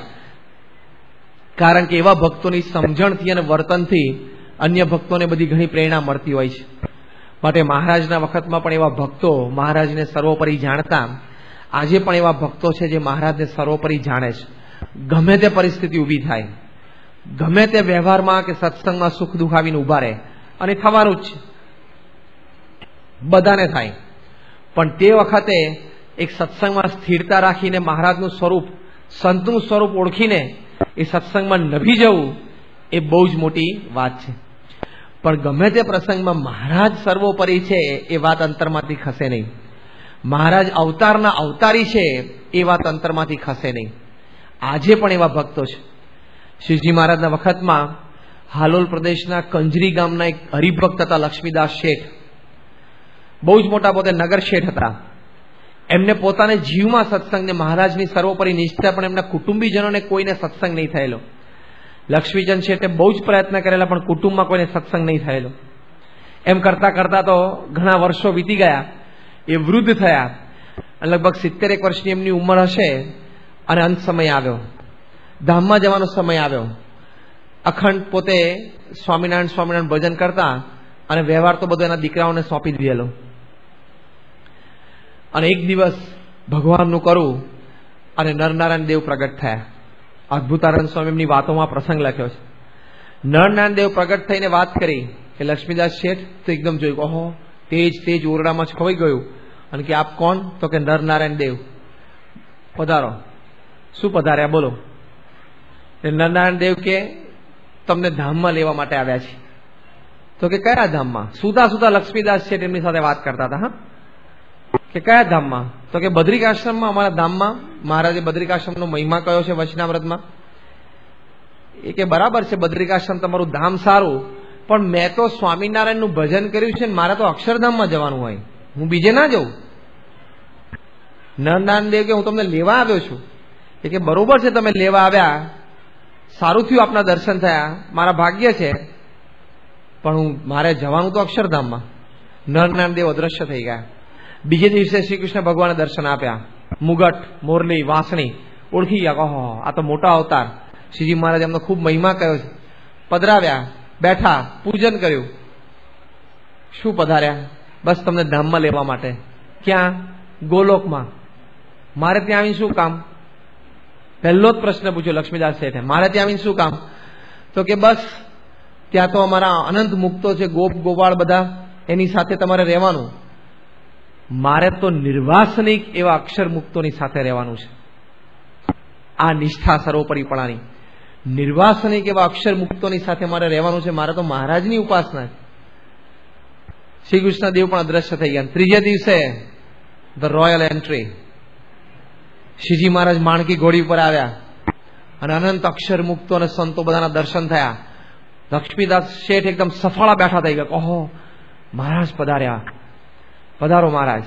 અને મહારાજ આવ્યા એકદમ મંદ સ્મિત કરતા, ઘોડા પરથી ઉતર્યા, લક્ષ્મીદાસ શેઠની બાજુમાં બેઠા. આ તો અંતરિક્ષમાંથી આવતા હોય ને, અને બેઠા મહારાજ એમની બાજુમાં. મહારાજને પધરાવ્યા, પૂજન કર્યું, દંડવત કર્યા કે મહારાજ આપ પધાર્યા. મહારાજ કે તમને ધામમાં લેવા માટે આવ્યા છે. મહારાજ તૈયાર જ છીએ. અહીં તો જીવતા લાખના મુવા 1.25 લાખના. હારું અક્ષરધામમાં ટ્રેનની ગીર્દી જ નહીં. આ ટ્રેનની ગીર્દીની તો માથાકૂટ નહીં અક્ષરધામમાં. એટલે કે અમે તો જીવતા લાખના મુવા 1.25 લાખના. મહારાજ કે અમે તમને લેવા માટે જ આવ્યા છીએ. તો કે તૈયાર? મહારાજ કે મહારાજ તૈયાર છીએ, પણ મારે એક પ્રશ્ન છે નાનો. મહારાજ કે તમ જેવા ભક્તને અંત સમયે અમે દર્શન આપીને ધામમાં લેવા માટે આવ્યા, પ્રશ્ન શું હોય મનમાં? કે મહારાજ બીજો તો કોઈ સંકલ્પ નથી, બીજી કોઈ વાસના નથી, ઈચ્છા નથી, બીજો કોઈ પ્રશ્ન નથી, પણ મારે તમને પ્રશ્ન એ પૂછવો છે કે ગઈકાલે પરમ દિવસે તમે મોકલ્યા હતા કોને? એટલે મહારાજ કે કેમ? તો કે નરનારાયણ દેવે મને દર્શન આપ્યા, શ્રી કૃષ્ણ ભગવાને મને દર્શન આપ્યા અને મને ધામમાં લઈ જવા માટે આવ્યા હતા. મહારાજ કે તો તમે શું કીધું? મહારાજ કે હું તો ના આવું કે છે, મેં એવું કહ્યું. મારે તો નિર્વાસનિક એવા અક્ષર મુક્તો અને મારા સ્વામિનારાયણ ભગવાનના સાનિધ્યમાં મારે ધામમાં રહેવાનું હોય. મહારાજ કે ધન્ય છે તમને. પણ કે મહારાજ મોકલ્યા હતા કેમ તમે? મહારાજ કે તમારી પરીક્ષા કરવા માટે. લક્ષ્મીદાસ શેઠ કે મહારાજ અમારી શું પરીક્ષા હોય? આપ તો જાણો છો કે અમારા અંતરમાં આપના સિવાય કાંઈ નથી. ત્યારે શ્રીજી મહારાજ એક બહુ જ સરસ વાક્ય બોલ્યા. મહારાજ કે લક્ષ્મીદાસ, અમે જાણીએ છીએ કે તમારા અંતરમાં અમારા સિવાય કાંઈ નથી. હવે સાંભળજો મહારાજ શું બોલે છે. મહારાજ કે પણ આજથી યુગો સુધી અમારા આશ્રિત ભક્તોએ અમારું સ્વરૂપ કેવું સમજવું, એની માટે અમે આ પ્રસંગ ઉભો કર્યો છે. કે આજથી હજારો વર્ષ પછી અને યુગો સુધી અમારા આશ્રિત ભક્તોએ અમારું સ્વરૂપ કેવું સમજવું, એ સમજણ માટે અમે આ પ્રસંગ તમારા જીવનમાં ઉભો કર્યો. ત્યાં પ્રસંગથી બધા અમારા સ્વરૂપને યથાર્થ ઓળખે. પણ જો આવા ભક્તો કે મહારાજની સર્વોપરી નિષ્ઠા, એને આ લોકમાં કે પરલોકમાં કોઈ ડગાવી ન શકે. આ લોકમાં ગમે તેવો પ્રસંગ બને, નિષ્ઠા ડગે નહીં. અને આવી રીતે કોઈક વખત આવો પ્રસંગ બને તો પણ એની નિષ્ઠા લેશ માત્ર ડગે નહીં. આ તો ઘણી વખત એમ હોય કે અહીંયા કોઈક આઈને મિત્ર કે અહીંયા એક ચુંદડી ઓઢાડીએ છે ને, એમાં બધા સંકલ્પો પૂરા થાય છે, તો બજારમાંથી ચુંદડી લઈને ઓઢાડવા જતો રહે. એક હરિભક્ત આવ્યા હતા, બહુ નિષ્ઠાવાન હતા હરિભક્ત. થોડા દિવસ પહેલાની જ વાત છે. શનિવારનો દિવસ હતો ને, કાન ઉપર અહીંયા પેલું સિંદૂર લગાડેલું હતું. પછી સહેજી અમે આમ પૂછ્યું, મેં કહ્યું તમે તો નિષ્ઠાવાન હરિભક્તો છો ને, સિંદૂર તમે ક્યાંથી લગાડ્યા? કે સાહેબ હનુમાનજીના દર્શન કરવા ગયેલો. મેં કહ્યું દર્શન કરવા જવું જ જોઈએ. મહારાજે કીધું છે પંચદેવને અત્યંત પૂજ્યપણે કરીને માનવા. એટલે મંદિર આવીએ ત્યારે તમામ દેવ જે આપણી ગુરુ પરંપરાએ પધરાવ્યા છે એના પ્રેમથી દર્શન કરવા. પણ આપણે આ કંઠી પહેરી છે એમાં આપણા રીત રિવાજ બધા જ આવી ગયા. પછી બીજા રીત રિવાજની આપણે બહુ જરૂર નથી. અને તિલક ચાંદલો કરો છો એટલે બધા ચિહ્ન આવી ગયા, બીજા ચિહ્નની આપણે જરૂર નથી. પછી એ તો રમૂજી હતા થોડા, અને હસતા હસતા કે સ્વામી આમાં તો એવું છે ને કે અમુક નાના નાના કામ હોય તો ટોપ લેવલમાં ક્યાં જવું, નીચે જો પતી જતું હોય, લોઅર લેવલ ઉપર જો પતી જતું હોય તો બહુ સારું, કે ટોપ લેવલમાં ક્યાં જવું કે છે. હવે એ પાછી એક સમજણ છે. એવું બરોબર છે, પણ શ્રીજી મહારાજે આશ્રયનું લક્ષણ અંત્યના 5મા વતનાવતમાં કહ્યું છે કે ભગવાનના ભક્તને જે કંઈ દુઃખ હોય એ દુઃખમાંથી મુક્તિ જોઈતી હોય અથવા તો કંઈક સુખ જોઈતું હોય એ પોતાના ઈષ્ટદેવ પાસે જ માંગવું, બીજાની પાસે માંગવું નહીં. નાનામાં નાની વાત હોય, ભગવાનને સંત આપણા મા બાપ છે એની પાસે માંગવામાં કંઈ વાંધો નથી, પ્રમુખ સાંઈ મહારાજ પાસે માંગવામાં કંઈ વાંધો નથી, આ લોકોનું દુઃખ દૂર થાય કહેવામાં કંઈ જ વાંધો નથી. પણ એક ગુરુ કા આશરા ઓર એક ગુરુ કી ટેક, તો કંઈક કામ થાય. તમે દર મહિને મહિને નોકરી બદલ્યા કરો તો ક્યાંય ઠેકાણું પડે? ક્યાંય સ્થિર થાવ, પગાર વધારો થાય? કશું ના મળે. એમ તમે you keep on changing and you are a loser. પણ એક જગ્યા બરોબર વળગી રહો તો પ્રમોશન મળતા જાય છે કે નહીં, બઢતી મળતી જાય છે કે નહીં, પગાર વધારો થતો જાય છે કે નહીં, બધું થાય છે, બધું સરસ ગોઠવાતું જાય વર્ષો દરમિયાન. એમ એક જગ્યાએ બરોબર પાકી નિષ્ઠા રાખીને આપણે તો આ સર્વોપરી નિષ્ઠા મળી છે, પછી શું કામ બીજી જગ્યાએ ચોખા મૂકવા માટે જવું? પણ એ પતિવ્રતાની ટેક એ બરોબર આપણે જીવનમાં અતિશય દ્રઢ જોઈએ, એમાં લેશ માત્ર પણ ચૂક ન હોય. ભગવાનને સંતને જરાય ગમતું નથી એ પતિવ્રતાની ટેક ચૂકાણી, સર્વોપરી નિષ્ઠા ચૂકાણી, એટલે એકલો જ જતો રહ્યો. પછી પાછળ ગમે તેટલા મીંડા હોય, શ્રાવણ મહિનાને એકટાણા કર્યા હોય, દાણા પાણા કર્યા હોય, રોજ વચનામૃત વાંચતા હોઈએ, પારાયણમાં બેસતા હોઈએ, રવિ સભા ભરતા હોઈએ, ધર્માદો આપતા હોઈએ, સત્સંગની પરીક્ષામાં બેસતા, ચલો બધું જ કરતા હોઈએ, પણ મુખ્ય એકલો કે શ્રીજી મહારાજ સર્વોપરી છે અને પ્રમુખ સ્વામી મહારાજ અખંડારક સંત છે અને મોક્ષના દાતા છે, એ ચૂકાઈ ગયું અને બીજા પ્રત્યે પણ ભાવ થઈ ગયો તો મુખ્ય મુદ્દો જ હાથમાંથી ગયો. તો ભગવાન અને સંતને આ વાતનું દુઃખ થાય છે કે આ બિચારા ભગતને આ નિષ્ઠા છે ને કેમ આગો પાછો થાય. હા, તમારો દીકરો હોય અને 5 સ્ટારનો કટકા ભરતો હોય, તમે ઘરે સાંજે ઓફિસે થાકેલા પાકેલા 6 વાગે આવો ત્યારે, અને પછી તમે કહો બેટા ક્યાંથી લાવ્યો આ ચોકલેટ, એટલે તમારો છોકરો જવાબ આપે કે ડેડી હું તમારી પાસે માંગતો તો 2 દિવસથી, તમે ના લાવી આપ્યા એટલે બાજુવાળા અંકલને મેં કીધું એમણે લાવી આપી. તો શું થાય? ઉભા રહો, હજી છે ને ગિયર પડ્યું નથી, હું 5th ગિયરમાં નાખું ગાડી.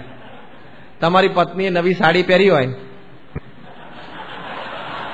હા હવે ગિયર પડ્યું, 5મું ગિયર હવે પડ્યું, આ 2nd ગિયરમાં ચાલતી નહોતી ગાડી, બરોબર. હવે સમજણ પડી? એવું પ્રમુખ સ્વામી મહારાજને ના થાય? શ્રીજી મહારાજને એવું ના થાય? થાય કે ના થાય? જેમ તમારી પત્ની પતિવ્રતાની ટેક ચૂકે તો તમે શું કરો?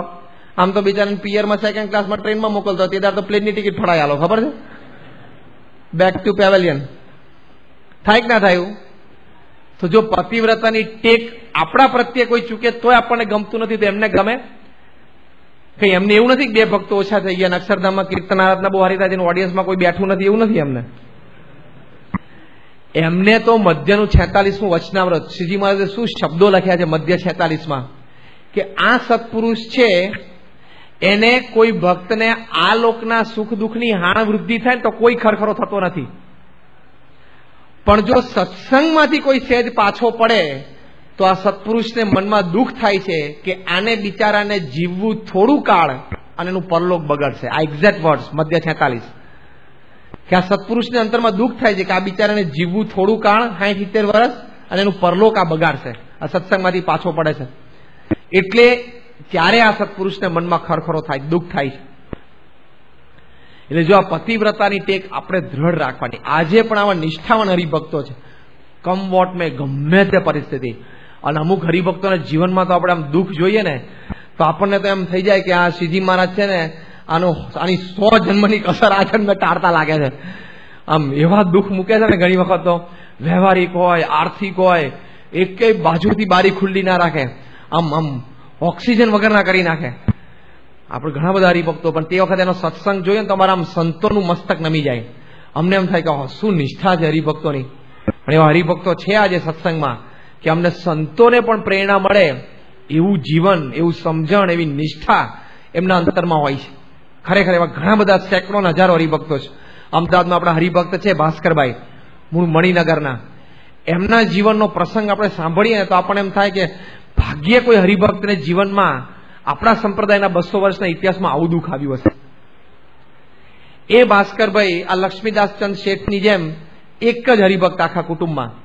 એમના પત્નીને કોઈ સત્સંગ નહીં, એમના વૃદ્ધ મા બાપને કોઈ સત્સંગ નહીં. આમને એક સત્સંગ થયેલો અને મહારાજની કૃપા અને પૂર્વના સંસ્કાર, તે નિષ્ઠા પાકી થયેલી. નિયમિત પૂજા પાઠ, તિલક ચાંદલો બધું કરે, પણ ભગવાનનું કરવું અને ધંધામાં ખોટ ચાલતી જાય. એક નાનું કારખાનું હતું, 3-4 લેથ મશીન હતા, જોબ વર્ક કરતા હતા અમદાવાદમાં. પણ ખોટ ચાલતી જ જાય. એમ કરતા કરતા લગભગ 8 કે 9 વર્ષ સુધી આર્થિક પરિસ્થિતિ ગબડતી જ જાય દિવસે દિવસે. અને એમાં લગભગ 15-1 લાખ રૂપિયાનું દેવું થઈ ગયું. અને હવે તો કોઈ બજારમાં એમને પૈસા ઉધાર ના આપે, કોઈને ધંધા માટે કંઈ એડવાન્સ પૈસા ના આપે, કોઈ માલ પણ મફત ના આપે. બધી જગ્યાથી જ્યાં જ્યાં રિલેશન હતા ને ત્યાં બધી જગ્યાએ દેવું થઈ ગયેલું. એટલે કોઈ જગ્યાએ કોઈ સહાય કરવા તૈયાર નહીં.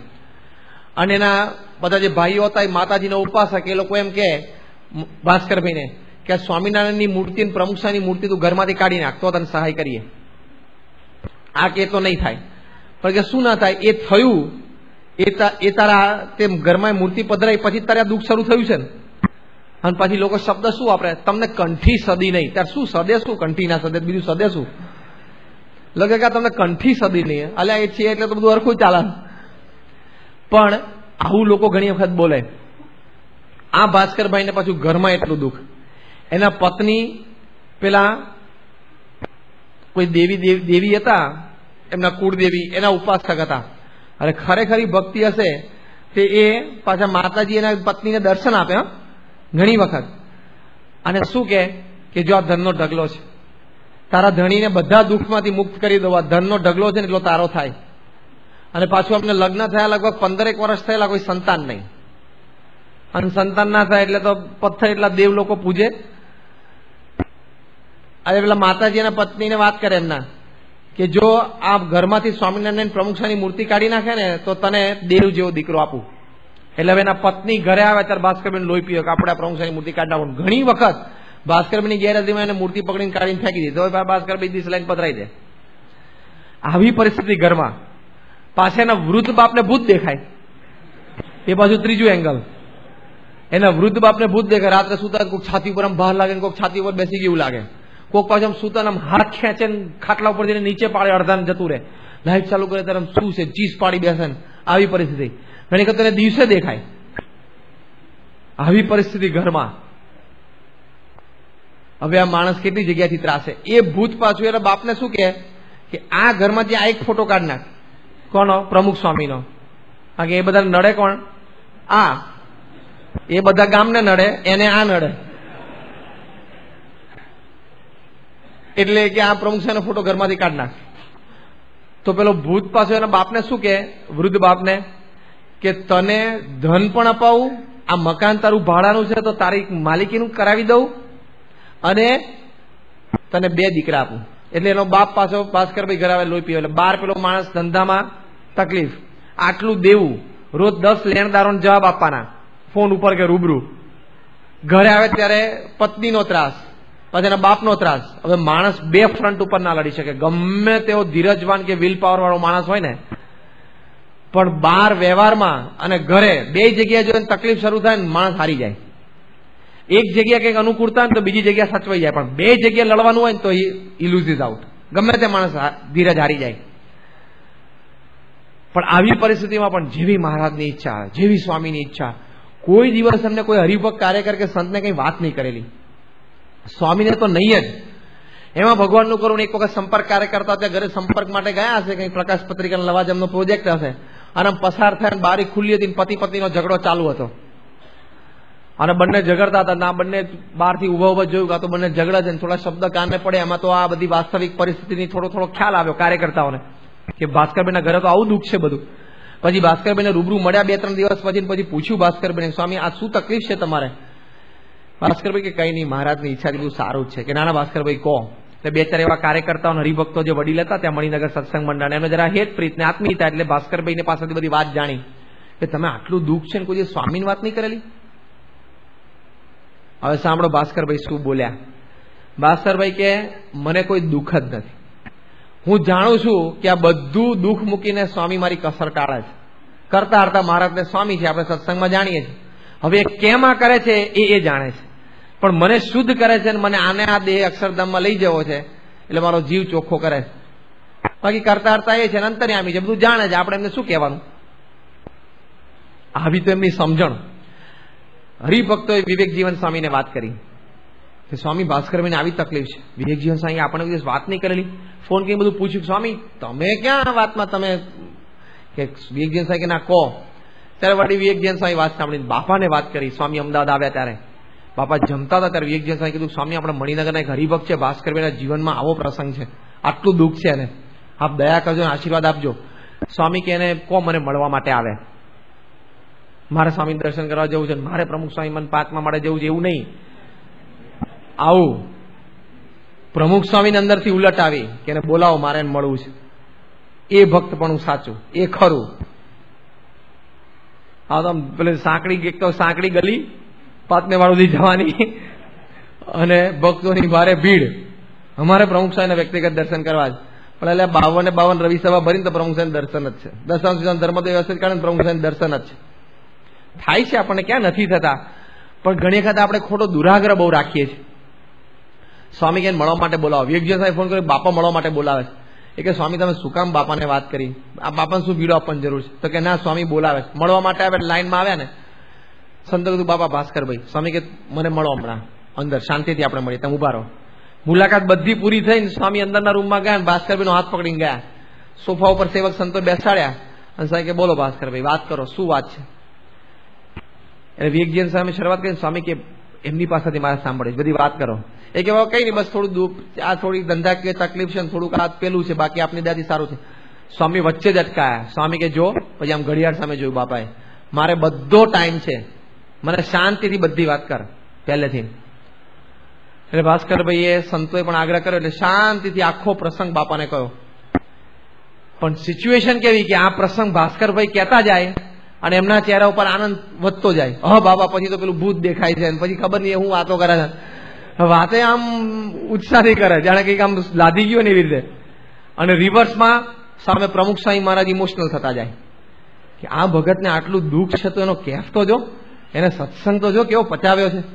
મોટા પુરુષનો રાજીપો આમાં હોય છે. એ સ્વામી આમ ઇમોશનલ થતા જાય. પ્રસંગ પત્યો ત્યાં સુધી તો સ્વામી આમ રીસર રડી પડ્યા. વિવેક સાગર સ્વામી બાજુમાં બેઠા હતા ને એ ઢીલા થઈ ગયા. સ્વામી કે તને આટલું બધું દુઃખ છે તે મને કોઈ વાત નહીં કરેલી? કે બાપા આપ અંતર્યામી છો, બધું જાણો છો. સ્વામી કે બધું જાણીએ છીએ, વાત સાચી, પણ તારે એકવાર કરવી તો જોઈએ ને. કે બસ બાપા આપ રાજી રહેજો, અમારથી કાયમ સેવા ભક્તિ થાય, સમજણ દ્રઢ થાય. અને સ્વામી આમ જોઈ રહ્યા એની સામે. વિવેક સાગર સ્વામી કે બાપા આશીર્વાદ આપી દો, બધું દુઃખ ટળી જાય. અને સ્વામી પણ એ વખત આમ અંતરની ઉલટ હતી. સ્વામીના ચહેરા ઉપર જે ભાવ, આંખોમાં આમ બાજુમાં હરિકૃષ્ણ મહારાજની મૂર્તિ હતી, એમાંથી 2 પુષ્પ લીધા સ્વામીએ જાતે જ. અને સ્વામી કે લો ભાસ્કરભાઈ, આજથી બધું ગયું, આજથી કઈ વાત ઉભી નહીં રહે. આ 2 પુષ્પ તમને આપીએ છીએ, તે મહારાજ એક જ વર્ષમાં 2 અક્ષર મુક્તો તમારા ઘરે મોકલશે. 2 મુક્તો આવશે, જોડી આવશે પાછા. સ્વામી કે આ પુષ્પ જઈને પધરાવજો, એટલે એક પુષ્પથી માતાજી જશે ને એક પુષ્પથી ભૂત જશે. આ તો સુપર પાવર ઇન્ટુ એક્શન. એકથી માતાજી જશે ને એકથી ભૂત જશે. આશીર્વાદ આપ્યા. વિવેક સાહેબ વચ્ચે કીધું કે માતાજીને ભૂત ગયું, પણ પછી દેવું. સ્વામી કે લાવો ત્રીજું પુષ્પ લાવો. દેવું તો પાછું હજી ઉભું રહ્યું ને, 15 લાખનું દેવું હતું. ત્રીજું પુષ્પ સ્વામી કે લે આ પૂરું થઈ જશે વર્ષમાં, જા આશીર્વાદ છે. અને પછી એકદમ સોફામાં આગળ નમીને પોતાના બંને હાથ ભાસ્કરભાઈના માથા ઉપર મૂક્યા. સ્વામી કે ભાસ્કર આજથી તારું બધું દુઃખ પૂરું થઈ ગયું. અનંત જન્મનું એક જન્મે કસર ટાળવી હોય તો મહારાજે આ દુઃખ મોકલ્યું હશે, પણ તારી સમજણથી મહારાજ રાજી છે ને આજથી બધું ટળી ગયું. એક જ વર્ષમાં 15 લાખનું દેવું પૂરું થઈ ગયું. ઘરજીના 2 પુષ્પ પધર્યા ત્યારથી માતાજીને ભૂતે દર્શન નથી દીધા.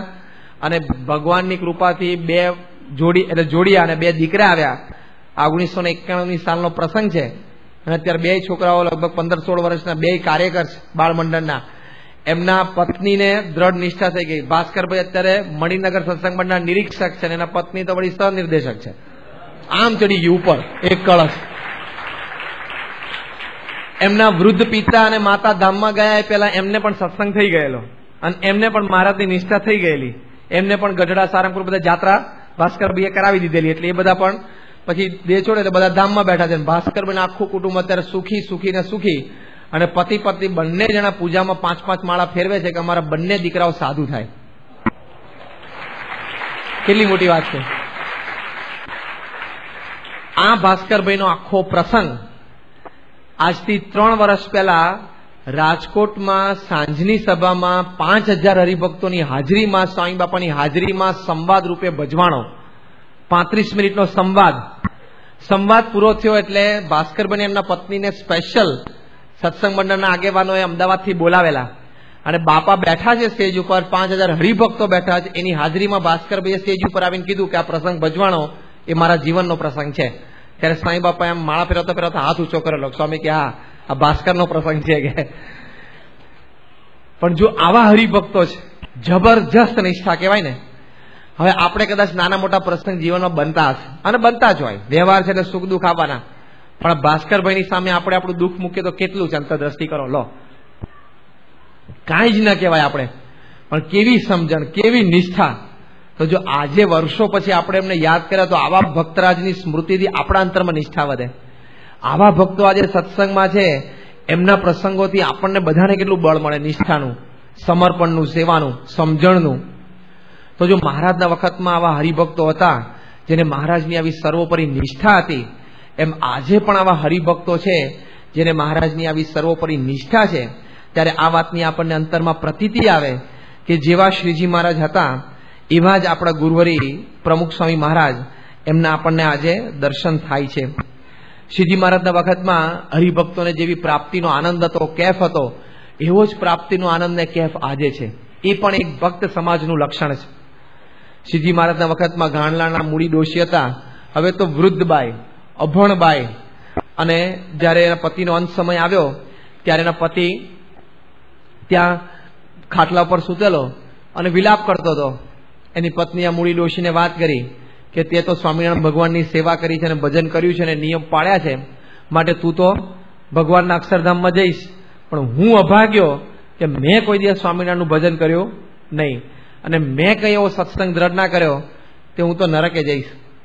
ત્યારે એક વૃદ્ધ બાઈ, ગામડાની અભણ બાઈ, એને કેવી નિષ્ઠા હશે એ કે તું શું વિલાપ કરસ, તને ખબર જ નથી કે તને કોનો સંબંધ થયો છે. અને પછી કેફથી આ ગાણલાના મૂડી ડોશી બોલ્યા કે આ હાથથી મેં શ્રીજી મહારાજને રોટલા કરીને જમાડ્યા છે.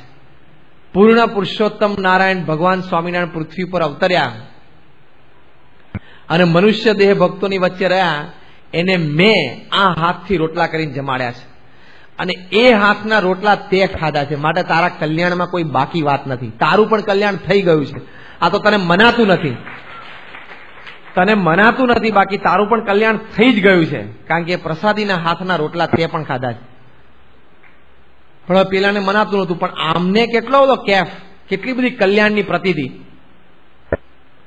તો જો આવા ભક્તો મહારાજના વખતમાં રામબાઈ હતા કઠલાલના, હવે એ પણ વૃદ્ધ ડોસી, અભણ, એક અક્ષર વાંચતા ના આવડે. શ્રીજી મહારાજની અનન્ય નિષ્ઠા. પણ કઠલાલમાં ક્યાંય આખા ગામમાં સત્સંગ નહીં.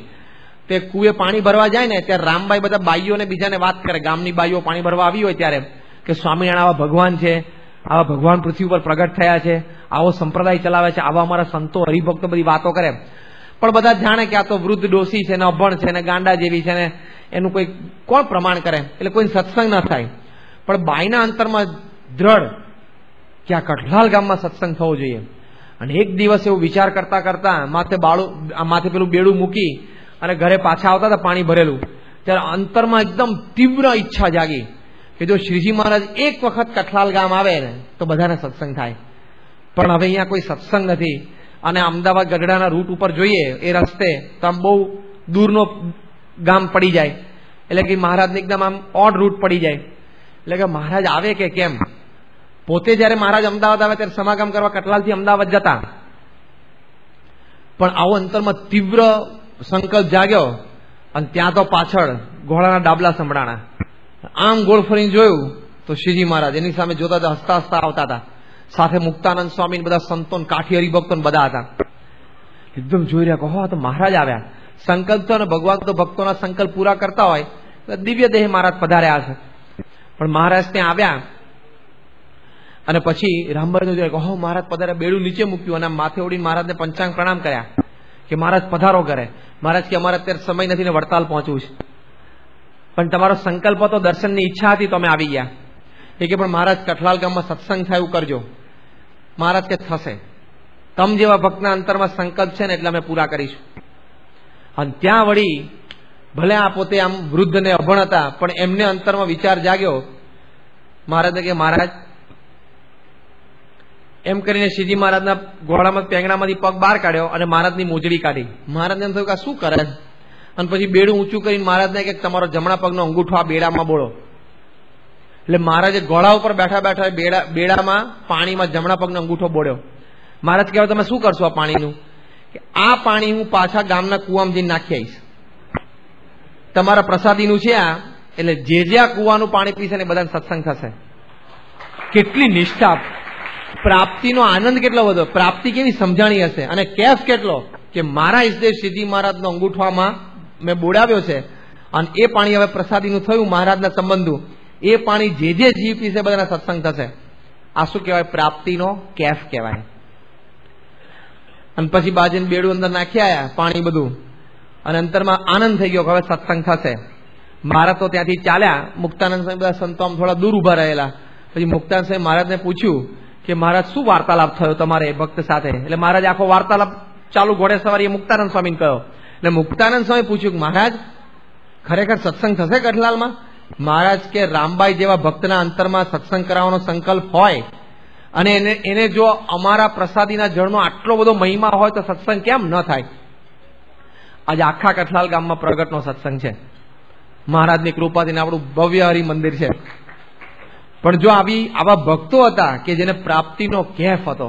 પેલા કાળાશ્રીના હીરા ભગત હતા, હવાના પોરમાં ચોક વાળતા હતા જુનાગઢમાં, અને તે દાડે વળી વસંત પંચમીનો કે લાભ પાંચમનો દિવસ હતો. બધા સોનીઓ મહાજનો વહેલા આવ્યા હતા દુકાન ખોલવા, મુહૂર્ત કંઈક વહેલું હશે. તો જોયું કે ઠીક આ હીરિયો એ રોજ વાળા છે એમ ને, કારણ કે પેલો તો હવાના પોર વાળી જતો રહેતો હોય 7 વાગ્યામાં સવારના પોરમાં. તે કોઈ દાડો શેઠી આવે જોયેલો નહીં, પણ કે આ કપાળે આ ભેંસ ભડકામણું આ તિલક શાનું કર્યું છે? એ હીરિયા અહીંયા આ કપાળે શું કર્યું છે? કે હવે આ તો બધા સોની મહાજન મા બાપ કહેવાય, એની સામે તો બોલાય નહીં, નીચું મોઢું રાખીને વાત કરવી પડે. એટલે કે આ તો મારા ગુરુ ગુણાતીતાનંદ સ્વામી છે જુનાગઢમાં, એ અમને સ્વામિનારાયણના ભગત બનાવ્યા છે, તેમની આજ્ઞા છે તિલક ચાંદલો કરું છું. ત્યારે બધા મહાજનો કે ભગત તો કોઈ દાડો સ્વામિનારાયણના હોતા હશે ને એ તારી જ્ઞાતિમાં હોતા હશે. એ પોતે એકદમ નિમ્ન જ્ઞાતિના હતા. તારી જ્ઞાતિ કોઈ દાડો ભગત થાય? ભગત તો અમારી જ્ઞાતિમાં થાય, ઊંચા કુળમાં થાય. જો નરસિંહ મહેતા કેવા ભગત હતા કે ભગવાને દર્શન દઈને હાર હાથો હાથ આપ્યો, હાર લબડાયો ઉપરથી, નરસિંહ મહેતાને ખોળામાં પડ્યો અને એની હુંડી સ્વીકારી. તે ભગત એને કહેવાય. ત્યારે કાળાશ્રીના હીરા ભગત આમ તો આટલી મોટે મહાજનની સામે બોલી ના શકે, પણ હાથ જોડીને કે મહાજન તમે મા બાપ પણ એક વાત કરું તો કે આ કરો કે નરસિંહ મહેતા તો આખી રાત રાગડા તાણે ને ઉપરથી હાર લબડાયો, અને મને તો દર પૂનમે મારા ગુરુ ગુણાતીતાનંદ સ્વામી આમ માથા ઉપર હાથ મૂકે છે. કેવો કેફ બોલો! આને શું કહેવાય? પ્રાપ્તિનો કેફ. કે મારા ગુરુ ગુણાતીતાનંદ સ્વામી દર પૂનમે જુનાગઢ જઉં છું, આમ મારા માથા ઉપર હાથ મૂકે છે. ભગતે કોઈ દાડો વાળ જ નહીં કપાયેલા, પગ સુધી વધી ગયેલા તોય નહીં કપાયેલા. ત્યારે કેમ ભગત વાળ નથી કપાવતા? જે માથા ઉપર ગુણાતીતાનંદ સ્વામી હાથ મૂક્યો હોય એ માથા ઉપર ગાંજાને હાથ મૂકવા દેતો હોય કે કેપ ચડી ગયેલા? બોલો એને હજામને હાથ ના મૂકવા દો કે છે મારા ગુરુ ગુણાતીતાનંદ સ્વામી હાથ મૂક્યો છે. કેવો કેફ રહેતો હશે, 24 કલાક આનંદ કેવો રહેતો હશે ને? બોલો કેવો કેફ રહેતો હશે? પ્રાપ્તિનો કેફ કહેવાય. તો આવા ભક્તો મહારાજને સ્વામીના વખતમાં હતા, આવા ભક્તો આજે છે. બ્રહ્મોપનિષદ પુસ્તકમાં એક ફોટોગ્રાફ છે, તમે જોજો. એમાં પ્રમુખ સ્વામી મહારાજ એક હોસ્પિટલમાં વિઝિટ ઉપર ગયા છે, અને પ્રમુખ સ્વામી મહારાજે પેલું માઉથપીસ બાંધેલું છે. એમની સાથે વિવેક સાગર સ્વામી બેઠા છે, એમને પણ માઉથપીસ બાંધેલું છે. અને એક હરિભક્ત સુતા છે, એમની ખબર કાઢવા માટે ગયા. એ ભગવાનજીભાઈ માંડવિયા આપણા કેનેડા સત્સંગ મંડળના પ્રમુખ હતા, ગુજરાતી સમાજના પણ આગેવાન હતા. ક્વીન એલિઝાબેથના મધર કેનેડા ગયેલા ત્યારે એમની પાર્ટીમાં ઓનલી ફ્યુ બીજા સિટીઝન્સને આમંત્રણ હતું, એમાં ભગવાનજીભાઈ માંડવિયાને આમંત્રણ હતું. અને ત્યાં એમણે કીધેલું કે હું તો સ્ટ્રિક્ટલી વેજીટેરિયન છું. એમના એકલા માટે વેજીટેરિયન ફૂડ જુદું કાઢેલું ક્વીન્સ મધરની પાર્ટીમાં, ક્વીન મધરની પાર્ટીમાં. પણ આવા નિષ્ઠાવાન હરિભક્ત 38 વર્ષની નાની ઉંમરે લુકેમિયા, બ્લડ કેન્સર થયું, સીધું 3rd સ્ટેજમાં, અને અત્યંત આગેવાન વ્યક્તિ, બહુ જ મોટા બિઝનેસમેન અને વગવાળા એટલા. પ્રમુખ સ્વામી મહારાજની 1988માં જે પાર્લામેન્ટમાં કેનેડામાં પધરામણી થઈ અને જબરજસ્ત સન્માન જે સ્વામીનું કેનેડિયન પાર્લામેન્ટમાં કરાયું એ ભગવાનજીભાઈ માંડવિયાએ કરાયું છે. પાર્લામેન્ટની પધરામણી અને પાર્લામેન્ટની સભાનું આખું કંટ્રોલ એ હોસ્પિટલ રૂમમાં બેઠા બેઠા 4 ટેલિફોન ઉપર કરતા હતા. કેવા બધા એમને સંપર્ક હશે કેનેડામાં. આટલા ઇન્ફ્લુએન્શિયલ વ્યક્તિ પણ જબરજસ્ત નિષ્ઠા, પ્રાપ્તિનો કેફ. એમને આ કેન્સર થયું. ઘણા બધા હરિભક્તોએ વાત કરી કે તમે બાપાને કહો, કહેવાય જ નહીં સ્વામીને. સમજણ કેવી, પ્રમુખ સ્વામી મહારાજ હાથમાં પેન્ડો આપે છે તો એ પ્રસાદી ખરી કે નહીં એમની? તો કે આ બસ તો બ્લડ કેન્સર પ્રમુખ સ્વામી આપ્યું છે, એ પણ મારા જીવનમાં એમની પ્રસાદી છે. શું સમજણ કહેવાય. ભલો માણસ આવા ટાઈમે ડગી જાય. હા, ત્યારે મૃત્યુ સામે આવીને ઉભો રહે ને ત્યારે ભલો હલી જાય. સમજણ કેફ. એમના વાઇફ, એમના પત્નીને પણ એવી સમજણ. અને પછી તો હોસ્પિટલાઇઝ થયા અને ડોક્ટરે કીધું કે હવે તો પાછા ઘરે નહીં જવાય, હવે તો ગમે ત્યારે 5-10 દિવસમાં દેહ પડી જશે. ઉત્તર ભારતના પરોક્ષના એક મોટા ધર્મગુરુ, એમને આ વાતની ખબર પડી. એમણે ભગવાનજીભાઈ માંડવિયા ઉપર પત્ર લખ્યો કે તમારા દુઃખ વિશે મને ખ્યાલ આવ્યો, આ કેન્સર વિશે. આ તે થોડોક પહેલો ફકર એવું લખ્યો.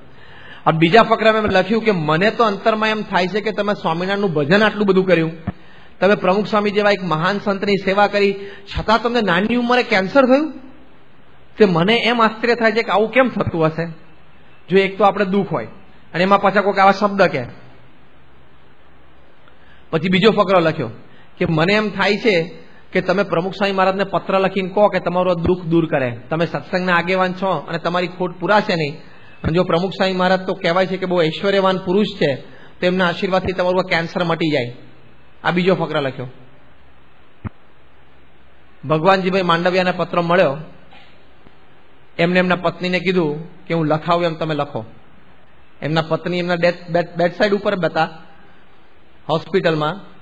આ ભગવાનજીભાઈ માંડવિયાના પત્નીએ જેમ ભગવાનજીભાઈ બોલતા ગયા ધીમે ધીમે, પોતે લખી શકતા નતા. ઓનલી 38, 38 વર્ષની જ ઉંમર, પણ બ્લડ કેન્સર હતું. એમના પત્ની લખતા ગયા બાજુ બેઠા, ભગવાનજીભાઈ માંડવિયા ડિક્ટેટ કરતા હતા. પહેલો ફકરો લખ્યો ઔપચારિક કે તમારો પત્ર મળ્યો ને આપણે આવી લાગણી વ્યક્ત કરી એ બદલ આભાર. અને સેકન્ડ પેરેગ્રાફથી લખવાની શરૂઆત કરી કે આપે મને વાત કરી કે મેં સ્વામિનારાયણનું ભજન કર્યું છે અને પ્રમુખ સ્વામી મહારાજની સેવા કરી, છતાં કેન્સર થયું છે. તો મારે તમને એમ પૂછવું છે કે રામકૃષ્ણ પરમહંસ તો સાક્ષાત્કાર વાળા પુરુષ હતા, એમને કેમ કેન્સર થયું? જો આ કેવી સમજણ કહેવાય. પછી એમને લખ્યું બીજી લીટીમાં કે મને આ વાતનું કોઈ દુઃખ નથી, કોઈ અફસોસ નથી. મેં પ્રમુખ સ્વામી મહારાજને પણ આ જણાવ્યું નથી, બીજા ભક્તોએ જણાવીને સ્વામી બાપાએ મને ફોન ઉપર આશીર્વાદ આપ્યા છે. પણ મારા જીવનને હું ધન્ય બનાવી શક્યો છું. મને અંતરમાં અપાર આનંદ છે. કેમ કે આ હાથથી મેં પ્રમુખ સ્વામીનો ચરણ સ્પર્શ કર્યો છે. મારા આ મસ્તક ઉપર પ્રમુખ સ્વામી મહારાજના હાથ અનેક વખત મુકાયેલા છે. આ કાનથી મેં પ્રમુખ સ્વામી મહારાજની વાણી સાંભળી છે. આ આંખથી મેં પ્રમુખ સ્વામીના દર્શન કર્યા છે. અને અનેક વખત પ્રમુખ સ્વામી મહારાજના હાથની પ્રસાદી હું જમ્યો છું. માટે હું તો ધન્ય થઈ ગયો છું. મારે કોઈ વાતની અધૂરપ નથી. અત્યારે પણ હું શ્રીજી મહારાજના ધામમાં બેઠો છું અને મારો દેહ પડશે પછી પણ હું અક્ષરધામમાં જ છું. કેટલો બધો પ્રાપ્તિનો કેફ. અને બીજી વાત જે તમે લખી કે તમે પ્રમુખ સ્વામી મહારાજને પત્ર લખો ને એમના ઐશ્વર્યથી તમને કેન્સર મટી જાય, તો મારે એવી માંગણી કરીને અભક્ત નથી થવું. એવી માંગણી કરીને કે મને કેન્સર મટાડો, એવી માંગણી મારા ગુરુ પાસે નથી કરવી. મારી હંમેશા એમની પાસે એક જ માંગણી છે કે મને નિર્વાસની કરીને અક્ષરધામમાં લઈ જજો. આ લોકનું તો જે ઓછું વધતું થયું રહે. અને કદાચ હું અત્યારે કેન્સર મટાડું મારા ગુરુ પાસે આશીર્વાદ લઈને કે જીદ કરીને, અને મારા ગુરુ કદાચ એમની ઈચ્છા હોય તો મટાડે પણ ખરા, ઘણાના મટાડ્યા છે. તો શું કહ્યું, હું અંબરપટ્ટો લઈને આવ્યો છું? ફરી 60 વર્ષે મને કેન્સર થશે, અથવા તો 70 વર્ષે નેચરલ ડેથ આવશે, તો 80 વર્ષે હાર્ટ એટેક આવી જશે. કંઈક તો થવાનું જ છે ને. તો તો જ્યારે એમની ઈચ્છા હોય ત્યારે મારા જીવનમાં જે તે પ્રસંગ બને, મને કોઈ દુઃખ જ નથી. આ પત્ર જે એમણે લખ્યો છે, એ જે સત્સંગ આપણું પુસ્તક છે પિક્ટોરિયલ બુક, એમાં છેલ્લા 3-4 પાના ઉપર અમુક વસ્તુઓ આપણે પ્રસંગો છાપ્યા છે. એમાં આ પ્રસંગ આપણે એઝ ઇટ ઇઝ એમનો લેટર આખો છાપેલો છે. એ લેટર એમના પત્નીએ પોસ્ટ કર્યો, પહેલા એમના પત્નીને સૂઝ્યું હશે કે એની ફોટોકોપી કાઢી લીધી. ભગવાનજીભાઈ માંડવ્યા ધામમાં ગયા પછી એ ફોટોકોપી એમને આપણને સંસ્થાને આપી કે આવો એક 3 જ દિવસ પહેલા ધામમાં ગયા એના 3 જ દિવસ પહેલા ભગવાનજીભાઈ આ પત્ર લખાવડાયો છે. એ ફોટોકોપી આપણને મળી, સ્વામીએ વાંચીને તો સ્વામી ઇમોશનલ થઈ ગયા હતા. કારણ કે શું નિષ્ઠા કહેવાય. તો જો આવા હરિભક્તો છે, આવા નિષ્ઠાવાન છે. આપણે જે પૂર્વે ભાસ્કરભાઈના પ્રસંગની વાત કરી, એમાં એક છેલ્લું વાક્ય રહી ગયું. ભાસ્કરભાઈ આખો પ્રસંગ કયો બાપાને, બાપા આશીર્વાદ આપ્યા, પુષ્પ આપ્યા, બધું દુઃખ દૂર કર્યું. અને ભાસ્કરભાઈ પછી આમ ઉભા થતા હતા ત્યારે સ્વામીએ વિવેક સાગર સાહેબનો હાથ પકડ્યો અને સ્વામી કે વિવેક સાગર, આપણે નિષ્ઠાની વાતો કરીએ છીએ પણ આ મૂર્તિમાં નિષ્ઠા આજે જોઈ. આવું બાપા બોલેલા કે નિષ્ઠાની વાતો કરીએ છીએ પણ મૂર્તિમાં નિષ્ઠા આજે જોઈ કે આને નિષ્ઠા કહેવાય. બાપા એવું બોલ્યા હતા. તો જો આવા હરિભક્તો આજે પણ છે કે જેને આવી અંતરમાં દ્રઢ નિષ્ઠા છે અને એને લઈને એમને મહારાજના સ્વરૂપની આવી ઓળખાણ છે, તો જેવા મહારાજના વખતમાં આવા ભક્તો હતા એવા જ ભક્તો આજે આપણને જોવા મળે છે. તો એ ભક્ત સમાજમાં એક છેલ્લું પાસું આપણે એ સમજી લઈએ કે મહારાજના વખતમાં ભક્તોને એક ધગસ હતી કે અન્યને સત્સંગ કરાવો છે. એમ આજે પણ ભક્તોને એવી ધગસ છે કે આપણા સગાવાલા હોય, મિત્રો હોય, પાડોશી હોય, એને પણ આપણને જે ભગવાન અને સંતની ઓળખાણ થઈ છે એ ઓળખાણ એને પણ થાય, એને પણ સત્સંગ અતિશય દ્રઢ થાય. તો આવી રીતે આવી ધગસ ભક્તોને હોય છે. મહારાજના વખતમાં પીપળી ગામના મુખ્ય હરિભક્ત હતા દાદાભાઈ લીલાભાઈ ગઢવી. હવે એમને અંતરમાં કાયમ એવી દ્રઢતા રહેતી કે મારે ગામમાં બધાને સત્સંગ કરાવો છે. એ ગઢડે મહારાજના દર્શન કરવા માટે આવ્યા ત્યારે મહારાજે સભાજનો વચ્ચે દાદાભાઈની ઓળખાણ આપી કે આ દાદાભાઈ ગઢવી અને મૂળ પીપળી ગામના છે, પણ આ ભગત રોજ સાંજે ખેતરેથી પાછા આવે ત્યારે ઘરે ઘરે સત્સંગ કરાવવા માટે જાય છે. હવે આમે આપણે ઘણી વખત સાંજે નવરાત બેઠા હોઈએ પણ એમ ન થાય. હવે તો આપણે ફોનની ફેસિલિટી, અમથામ તો 2-4 મિત્રો કે સગાવાલાને ફોન કરીએ અને અત્યારે તો આપણે પાસે નાના મોટા કોર્સ ચાલુ જ હોય છે. અત્યારે સુરતની વાત ચાલે તો પ્રમુખ સ્વામી મહારાજ આટલું સરસ રિલીફ વર્ક કરે છે, એની કંઈક વાતો કરીએ. પણ સત્સંગ કરાવવાની ધગસ અંતરમાં રહેવી જોઈએ. મહિમા સમજીને મહારાજે કહ્યું કે એક જીવને સત્સંગ કરાવે તો બ્રહ્માંડ ઉગાર્યાનું પુણ્ય થાય. કેટલો મોટો મહિમા છે. તો જો એવી આપણને ધગસ રહેવી જોઈએ. ઘણા બધા હરિભક્તોને આવી ધગસ હોય છે. કાશીદાસ મોટા મહારાજને ગાડામાં બેસાડીને 32 ગામમાં લઈ ગયા, આજુબાજુ સગાવાળાના ઘરે પધરામણી કરી, બધાને સત્સંગ થાય. એમ આ દાદાભાઈની ઓળખાણ આપી કે રોજ સાંજે ખેતરેથી પાછા આવે પછી ઘરે ઘરે પાડોશમાં બધે ફરીને સત્સંગ કરાવે છે. પછી મહારાજ બોલ્યા કે દાદાભાઈનો ધર્મ પણ એવો છે, એટલે કે નિયમ ધર્મ પણ એવા છે અને એને અમારી ઉપાસના ભક્તિ એવી છે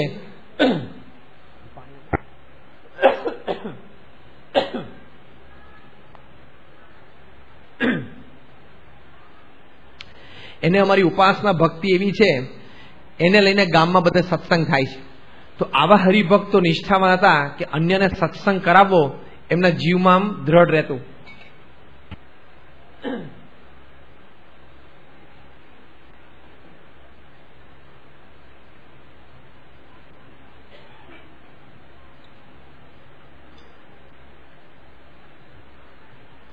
એમ આજે પણ એવા હરિભક્તો છે. સ્વામી બાપા ત્યાં વડોદરા જિલ્લામાં વિચરણમાં હતા અને તે વખતે દક્ષિણ વડોદરાના ગામોમાં ફરતા હતા. વડોદરા જિલ્લાના એમાં કરાલી ગામમાં સ્વામી હતા. તો કરાલીમાં સ્વામી બેઠા હતા, માથે પંખોય નહોતો. બહુ જ સામાન્ય ગામ, 3 કે 4 નિષ્ઠાવાન હરિભક્તો હતા. ત્યાં સભાનું આયોજન હતું. પીએસઆઈ હતા હિંમતસિંહ વાળા, સ્વામીને એસ્કોર્ટ કરતા હતા. એ વિવેક સાગર સ્વામી કે પ્રમુખ સ્વામી આવા અંતરિયાળ ગામોમાં આવે છે. વિવેક સાગર સ્વામી કે આ તો તમે પહેલી વાર જોયું, બાકી આખી જિંદગી પ્રમુખ સ્વામી આ રીતે જ કાઢી. વિવેક સાગર સ્વામી તમે ફ્લેમ બોર્ડ છે ને બોલવામાં, અહીંયા ઘણા અનુભવ હશે એમનો, એટલે એકદમ એ તો ફ્લેમ બોર્ડ છે બોલવામાં, કોલેજ બોયની જેમ. એટલે વિવેક સાગર સ્વામી કે પ્રમુખ સ્વામી આખી જિંદગી આ રીતે જ વિચરણ કર્યું છે, ગામડામાં જ બધે ફર્યા છે કે તમે પહેલી વાર જોયા. બધી વાતો ચાલતી હતી. સ્વામી એમ જમવા બેઠેલા સામે મધુકનભાઈ શાસ્ત્રી આપણા એક હરિભક્ત અને બીજા એક કારવાણ ગામના જયંતિભાઈ, એ બધા હરિભક્તો એ ગામોમાં વિચરણ એને સત્સંગ કરવા માટે આવતા એ બધા બેઠેલા. જયંતિભાઈએ વાત કરી, સ્વામીએ પૂછ્યું કે આપણે અહીંયા આ બાજુના પ્રદેશમાં, આદિવાસી પ્રદેશમાં કેટલા ગામ છે? એટલે જયંતિભાઈ કીધું, સ્વામી 40 ગામ થાય આ ગોળના, એ વિસ્તારના. સ્વામી કે આપણો સત્સંગ કેટલામાં છે? તો કે બાપા 30 ગામમાં આપણો સત્સંગ છે. સ્વામી કે સભા કેટલા ગામમાં થાય? તો કે બાપા સભા 20 ગામમાં થાય છે અને 30 ગામમાં આપણે પ્રસાદ વિતરણ કરીએ છીએ. સ્વામી બધું પૂછતા હતા. પછી સ્વામી કે તમે લોકો ક્યારે આવો? જયંતિભાઈ કે સ્વામી અમે તો લગભગ 2 મહિને એકાદ વખત આવીએ, પણ વડોદરાથી મહિલા મંડળ છે, મિસ્ત્રી મહિલા મંડળ દક્ષિણ વડોદરાનું, એ લોકો દર અઠવાડિયે સભા કરવા આવે છે. અને સ્વામીએ સાંભળ્યું ને, સ્વામી કે તમે લોકો 2 મહિને આવો છો ને લોકો દર અઠવાડિયે આવે? તો કે હા સ્વામી, લોકો દર અઠવાડિયે આવે. સ્વામી કે અહીં સુધી આવવું તો બહુ અઘરું પડી જાય. ત્યારે જયંતિભાઈ વાત કરી કે બધા મહિલાઓ સત્સંગ કરવા માટે અહીંયા સુધી આવે છે, આદિવાસી વિસ્તારોમાં મહિલાઓને. તે બપોરે 1 વાગે ઘરેથી નીકળે ત્યારે 3 વાગે અહીંયા ઉતરે બસ સ્ટોપ, અને ત્યાંથી પછી વાહન રાખ્યા હોય તે વાહનથી અંદર આવે, પછી અમુક સુધી વાહન આવી શકે, પછી આગળ જઈ ના શકે, એટલે એ વાહન લ્યુના કે સ્કૂટર હોય એને સાંકળ ભેગી લઈ આવ્યા હોય તો ઝાડ જોડે બાંધવાનું, કારણ કે પાછળ તો બાંધ્યું ના પાછા ત્યારે વાહન ના હોય, એટલે પાછું એ બાંધવાનું. પછી ચાલતા અંદર જાય તો ઘણી વખત તો ઢીચણ સમા અને કેળ સમા ઘાસ હોય, એમાં ચાલતા ચાલતા જવાનું. તે 2-2.5 કિલોમીટર બધા મહિલા કાર્યકર્તાઓ ચાલે છે. અને સ્વામી તો માસ્ટરથી જોઈ રહ્યા, સ્વામીને કોળીઓ હાથમાં રહી ગયો. સ્વામી 2-2.5 કિલોમીટર સુધી ચાલે, સાંજે 4 વાગે પહોંચે, અહીં ઘરે ઘરે ફરે, બધાને સત્સંગની વાત કરે અને સભાની વાત કરે, અને સાંજે પછી સભા કરે. અને સભા કરીને પાછું અંધારું થાય પરત પાછું નીકળી જવાનું, અને નીકળીને પાછું વાહન સુધી આવી જવાનું, વાહન લઈને પાછું બસ સ્ટોપ ઉપર જઈને પછી ત્યાંથી બસમાં બેસીને પાછું આવવાનું. દર અઠવાડિયે આ લોકો આવે છે. સ્વામી કે કેટલા જણા આવે? તો કે 8-10 જણા સાથે આવે છે. સ્વામી કે બપોરે 1 વાગે નીકળે, રાત્રે ઘરે કેટલા વાગે પહોંચે? તો કે 10, 10:30, 11 વાગે પહોંચે. તો સ્વામી કે મહિલા મંડળો કેટલા ચાલે? તો પછી જયંતિભાઈ રિપોર્ટ આપ્યો સ્વામીને કે સ્વામી મહિલા મંડળ તો બધા 40 ગામમાં ચાલે છે. સ્વામી કે પુરુષોના મંડળ તો કે 20 ગામમાં, અને મહિલા મંડળ તો કે 40 ગામમાં. સ્વામી કે તમારા કરતા એ લોકો ડબલ જોર કરે છે કે.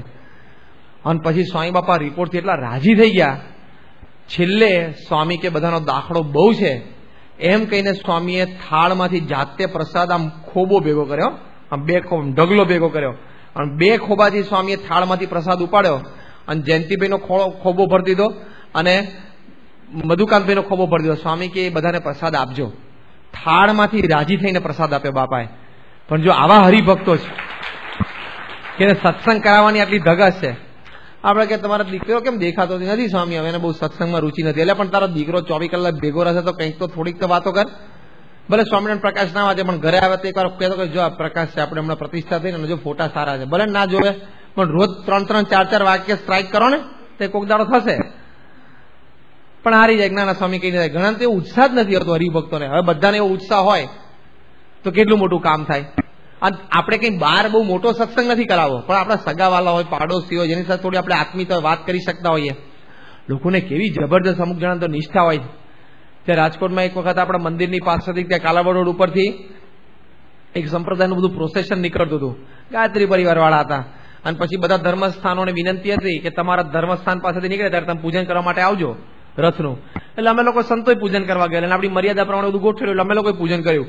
ત્યાં તો ગાયત્રી પરિવારના એક પેલા પીળા જબ્બા વાળા, એમાં એક જણા આગેવાન હશે, મને ઉભો રાખ્યો અને મને કહે કે સ્વામી આપ શું નામ તમારું? નામ ટામ પૂછ્યું, આ તે બધી વાત કરી. અને પછી કે જો અમારા ગાયત્રીનો મંત્ર આ છે, આમ છે. તો એ જોવે છે કે હું સાધુ છું, આ સંપ્રદાયનો આશ્રિત ત્યાગી છું, તો મને ગાયત્રીના મહિમાની વાતો ચાલુ કરી દીધી. મને એક સમય તો અંતરમાં થઈ ગયું, જો આને નિષ્ઠા કહેવાય, આને એને કેટલો ઉત્સાહ છે.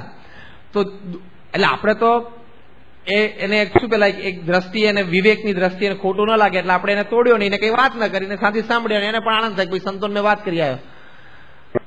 એટલે એ વિવેકની દ્રષ્ટિએ આપણે તો કઈ વાત ન કરી, પણ દરવાજાથી જે સંત નિવાસ સુધી અમે ચાલતા ચાલતા પાછા ગયા ત્યાં સુધી કોન્સ્ટન્ટ એને બોલવાનું ચાલુ રાખ્યું.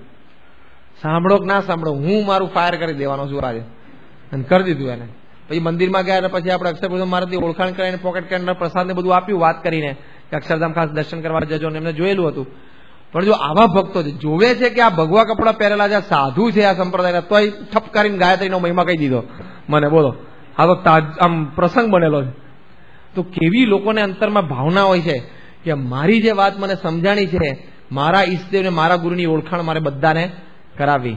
તો જો આવા ભક્તો આજે છે આપણા સંપ્રદાયમાં, પણ કહેવાનું શું આવા પ્રસંગો પરથી કે આપણે પણ એવો થોડોક ઉત્સાહ રાખવાનો કે આપણા સગાવાલા મિત્રોને આપણે સત્સંગ કરાવવો છે, એને આપણે એકવાર મંદિરે લાવવા છે. એકવાર તો આપણે કોઈને કહી શકીએ કે તમે ચલો આવો મારા મંદિર, એકવાર દર્શન કરવા આવો, એકવાર એને રવિસભામાં લઈ આવો, બાકીનું મહારાજને સ્વામી કામ કરશે. એકવાર તો તમારું વચન માને કે ના માને, તમે કેટલું એનું માનો છો તે એકવાર તો તમારું કીધું કરે કે નહીં એકવાર, અને પછી કેવું તને કદાચ ના ગમે ન ફાવે તો અડધા કલાકમાં ઉભા થઈને જતા રહેજો, એમાં ક્યાં તમને બાંધી રાખ્યા છે. પણ તમે એકવાર આવો. સાંઈ બાપા પ્રમુખ સ્વામીના સ્વામી મારા છે ને અમારા સગા છે, એને સત્સંગ કરાવો છે, બાપાના આશીર્વાદ લઈ આવવા છે. બાપાના આશીર્વાદથી સત્સંગ નથી થવાનો, એવો કરીને જતો રહેશે. સભામાં બેસશે, હરિભક્તોને હળશે મળશે, કથા વાર્તા સાંભળશે, ઠાકોરજીના દર્શન દંડવત કરતો કરતો પછી સત્સંગ થશે. બાકી પ્રમુખ સ્વામી મારાના પગ ચરણાવીને ઘસીને કેટલાય જતા રહ્યા તોય છોડતા નહીં. હજારોની સંખ્યામાં છે. કોઈક વખત મોટા પુરુષનું એવું ઐશ્વર્ય ચમત્કારો અને પૂર્વનો જીવ મુમુક્ષુ તો ખેંચે પણ, જેને આશીર્વાદ આપે તો સત્સંગ થાય પણ કરો. એવા પણ હજારો ને લાખો પ્રસંગો છે. પણ સત્સંગ તો એને સત્સંગ સભામાં બેસશે ને તો જ થશે. તો એવી વૃત્તિ થોડીક આપણે રાખવી જોઈએ. તો જો આવી રીતે મહારાજના વખતમાં ભક્તો હતા, આજે પણ એવા ભક્તો છે કે જેના અંતરમાં આવી ભાવના છે કે અન્યને સત્સંગ કરાવો. અને આવો જે ભક્ત સમાજ છે એની સર્વોચ્ચ વાત તો એ છે કે મહારાજના વખતમાં જેમ ભક્તો નિર્વાસનિક થતા એમ આજે પણ ભક્તો નિર્વાસનિક છે. એના અંતરમાં સંસારનો લેશ માત્ર પણ ઘાટ નથી. એવા ભક્તો મહારાજના વખતમાં હતા, એવા ભક્તો આજે છે.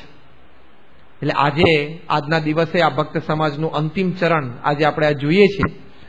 અને આ છેલ્લો પ્રસંગ કહીને આપણે પૂર્ણાવતિ કરીએ કે મહારાજના વખતમાં આવા ભક્તો હતા જે મહારાજના પ્રતાપે નિર્વાસનિક થયેલા, એમ આજે પણ આવા ભક્તો છે જે પ્રમુખ સ્વામી મહારાજના આશીર્વાદથી એમના પ્રતાપે નિર્વાસનિક થયા છે.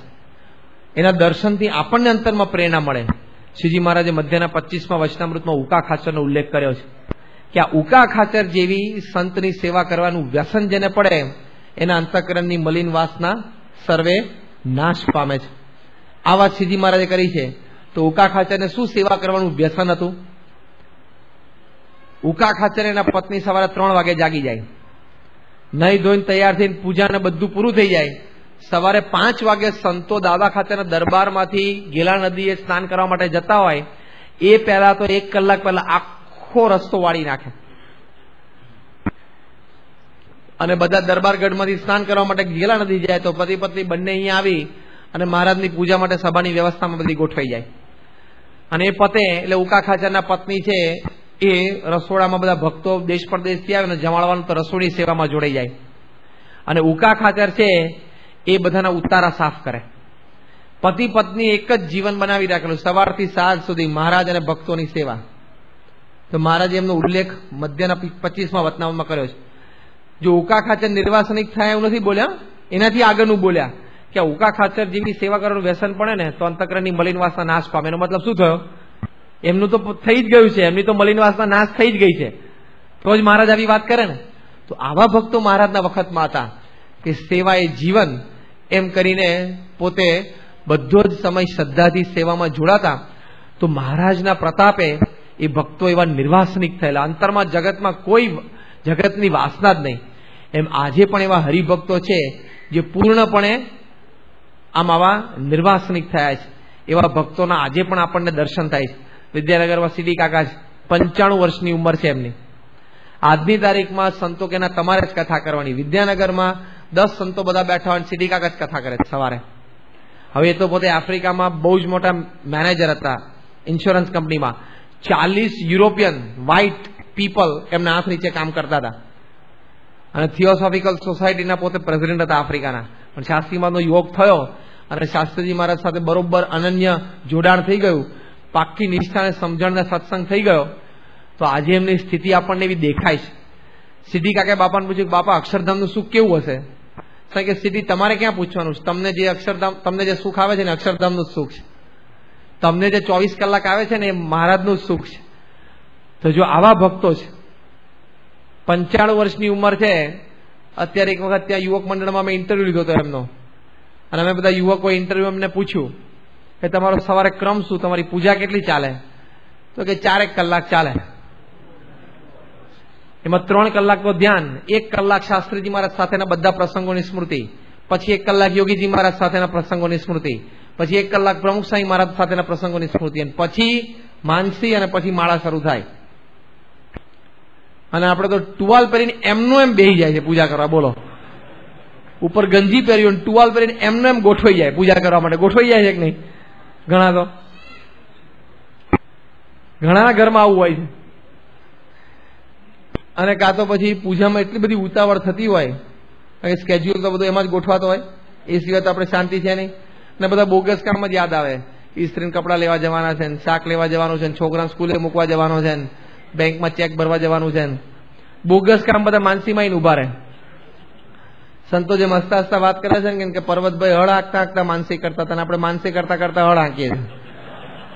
બહુ ફેર નથી આપણામાં પર્વતભાઈમાં, બહુ ફેર નહીં. આમ થોડું આમ ઉલટ સુલટ થઈ ગયું, થોડુંક જ આમ થોડુંક ઉલટ સુલટ થઈ ગયું આપણા પર્વતભાઈમાં. બાકી તો આમ બધું સરખા જેવું જ છે. આમ આપણા પર્વતભાઈ બહુ ફેર નથી. હળ હાંકતા હાંકતા માનસી કરતા હતા, આપણે માનસી કરતા કરતા હળ હાંકીએ, બીજું કે એમાં બહુ ફેર નથી. અને બોગસ નાના નાના કામ હોય ને આવા, તોય સવારના પોરમાંથી ટેન્શનમાં ફરે. અને ઘણા તો અરીસાની સામે જેટલો ટાઈમ કાઢે છે ને એટલો માનસી નથી કાઢતા. બોલો, મિરરની સામે જેટલો ટાઈમ કાઢે છે ને આખા દિવસમાં, એટલો ટાઈમ અરીસા સામે જેટલો કાઢે છે એટલો ટાઈમ માનસી નથી કાઢતા. તમે જોજો, આમ ઉભો રહીને જોવે, આમ અરખું કરે, પછી આમ ગોળ ફરીને અહીંથી જોવે, અહીંથી જોવે. હવે જો ભગવાને એકવાર બીબું ઘડી નાખ્યું, એમાં હવે કોઈ ફેર થવાનો નથી. પછી આમ જોયા કરે, આમ આમ અરીસાની સામે આમ આમ જોવે, આંખ ઝીણી કરીને જોવે ને આમ તેમ. બરોબર છે ને? આમ હવે જો ભગવાને એકવાર ગોઠવી દીધું, ભગવાને એકવાર આ બીબું બનાવી દીધું, એમાં કોઈ ફેર પડવાનો નથી, કોઈ ફેર નહીં પડે. તું ગમે તેટલો જઈશ તો ગોઠવાશે નહીં. તું હરખું નરખું ને એવું લાગવાનું છે. પણ ઘણા તમે જો અંતરદ્રષ્ટિ કરજો, અરીસાની સામે જેટલો ટાઈમ જાય છે ને એટલો કંઈક માનસીમાં નથી જતો. બોલો, સર દેહનું કરવાયા છે કે જીવનું કરવાયા છે? એટલે જો આવી વાત છે, પણ જો આવા ભક્તો મહારાજના વખતમાં હતા કે નિર્વાસનિક, અંતરમાં કોઈ સંકલ્પ નહીં, આજે પણ આવા ભક્તો છે. અહીં મલાડમાં આપણે છે શંકરભાઈ, ડોક્ટર સ્વામીની ઓળખાણ કરાવી હતી. સ્વામી બાપાએ 10,000 હરિભક્તોની હાજરીમાં એમને ઉભા કરેલા. સ્વામી કે પર્વતભાઈના દર્શન ના કરે ને તો અમારા શંકરભાઈના દર્શન કરી લો, એવું સ્વામી બોલ્યા હતા.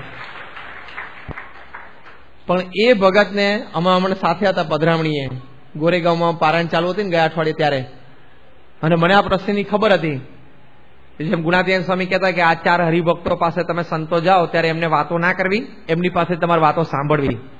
મેં કીધું આ શંકરભાઈ એવા હરિભક્ત હતા, આપણે એની પાસેથી વાતો સાંભળીએ. એટલે એમ તો પાસે કથા વાર્તા કરે નહીં.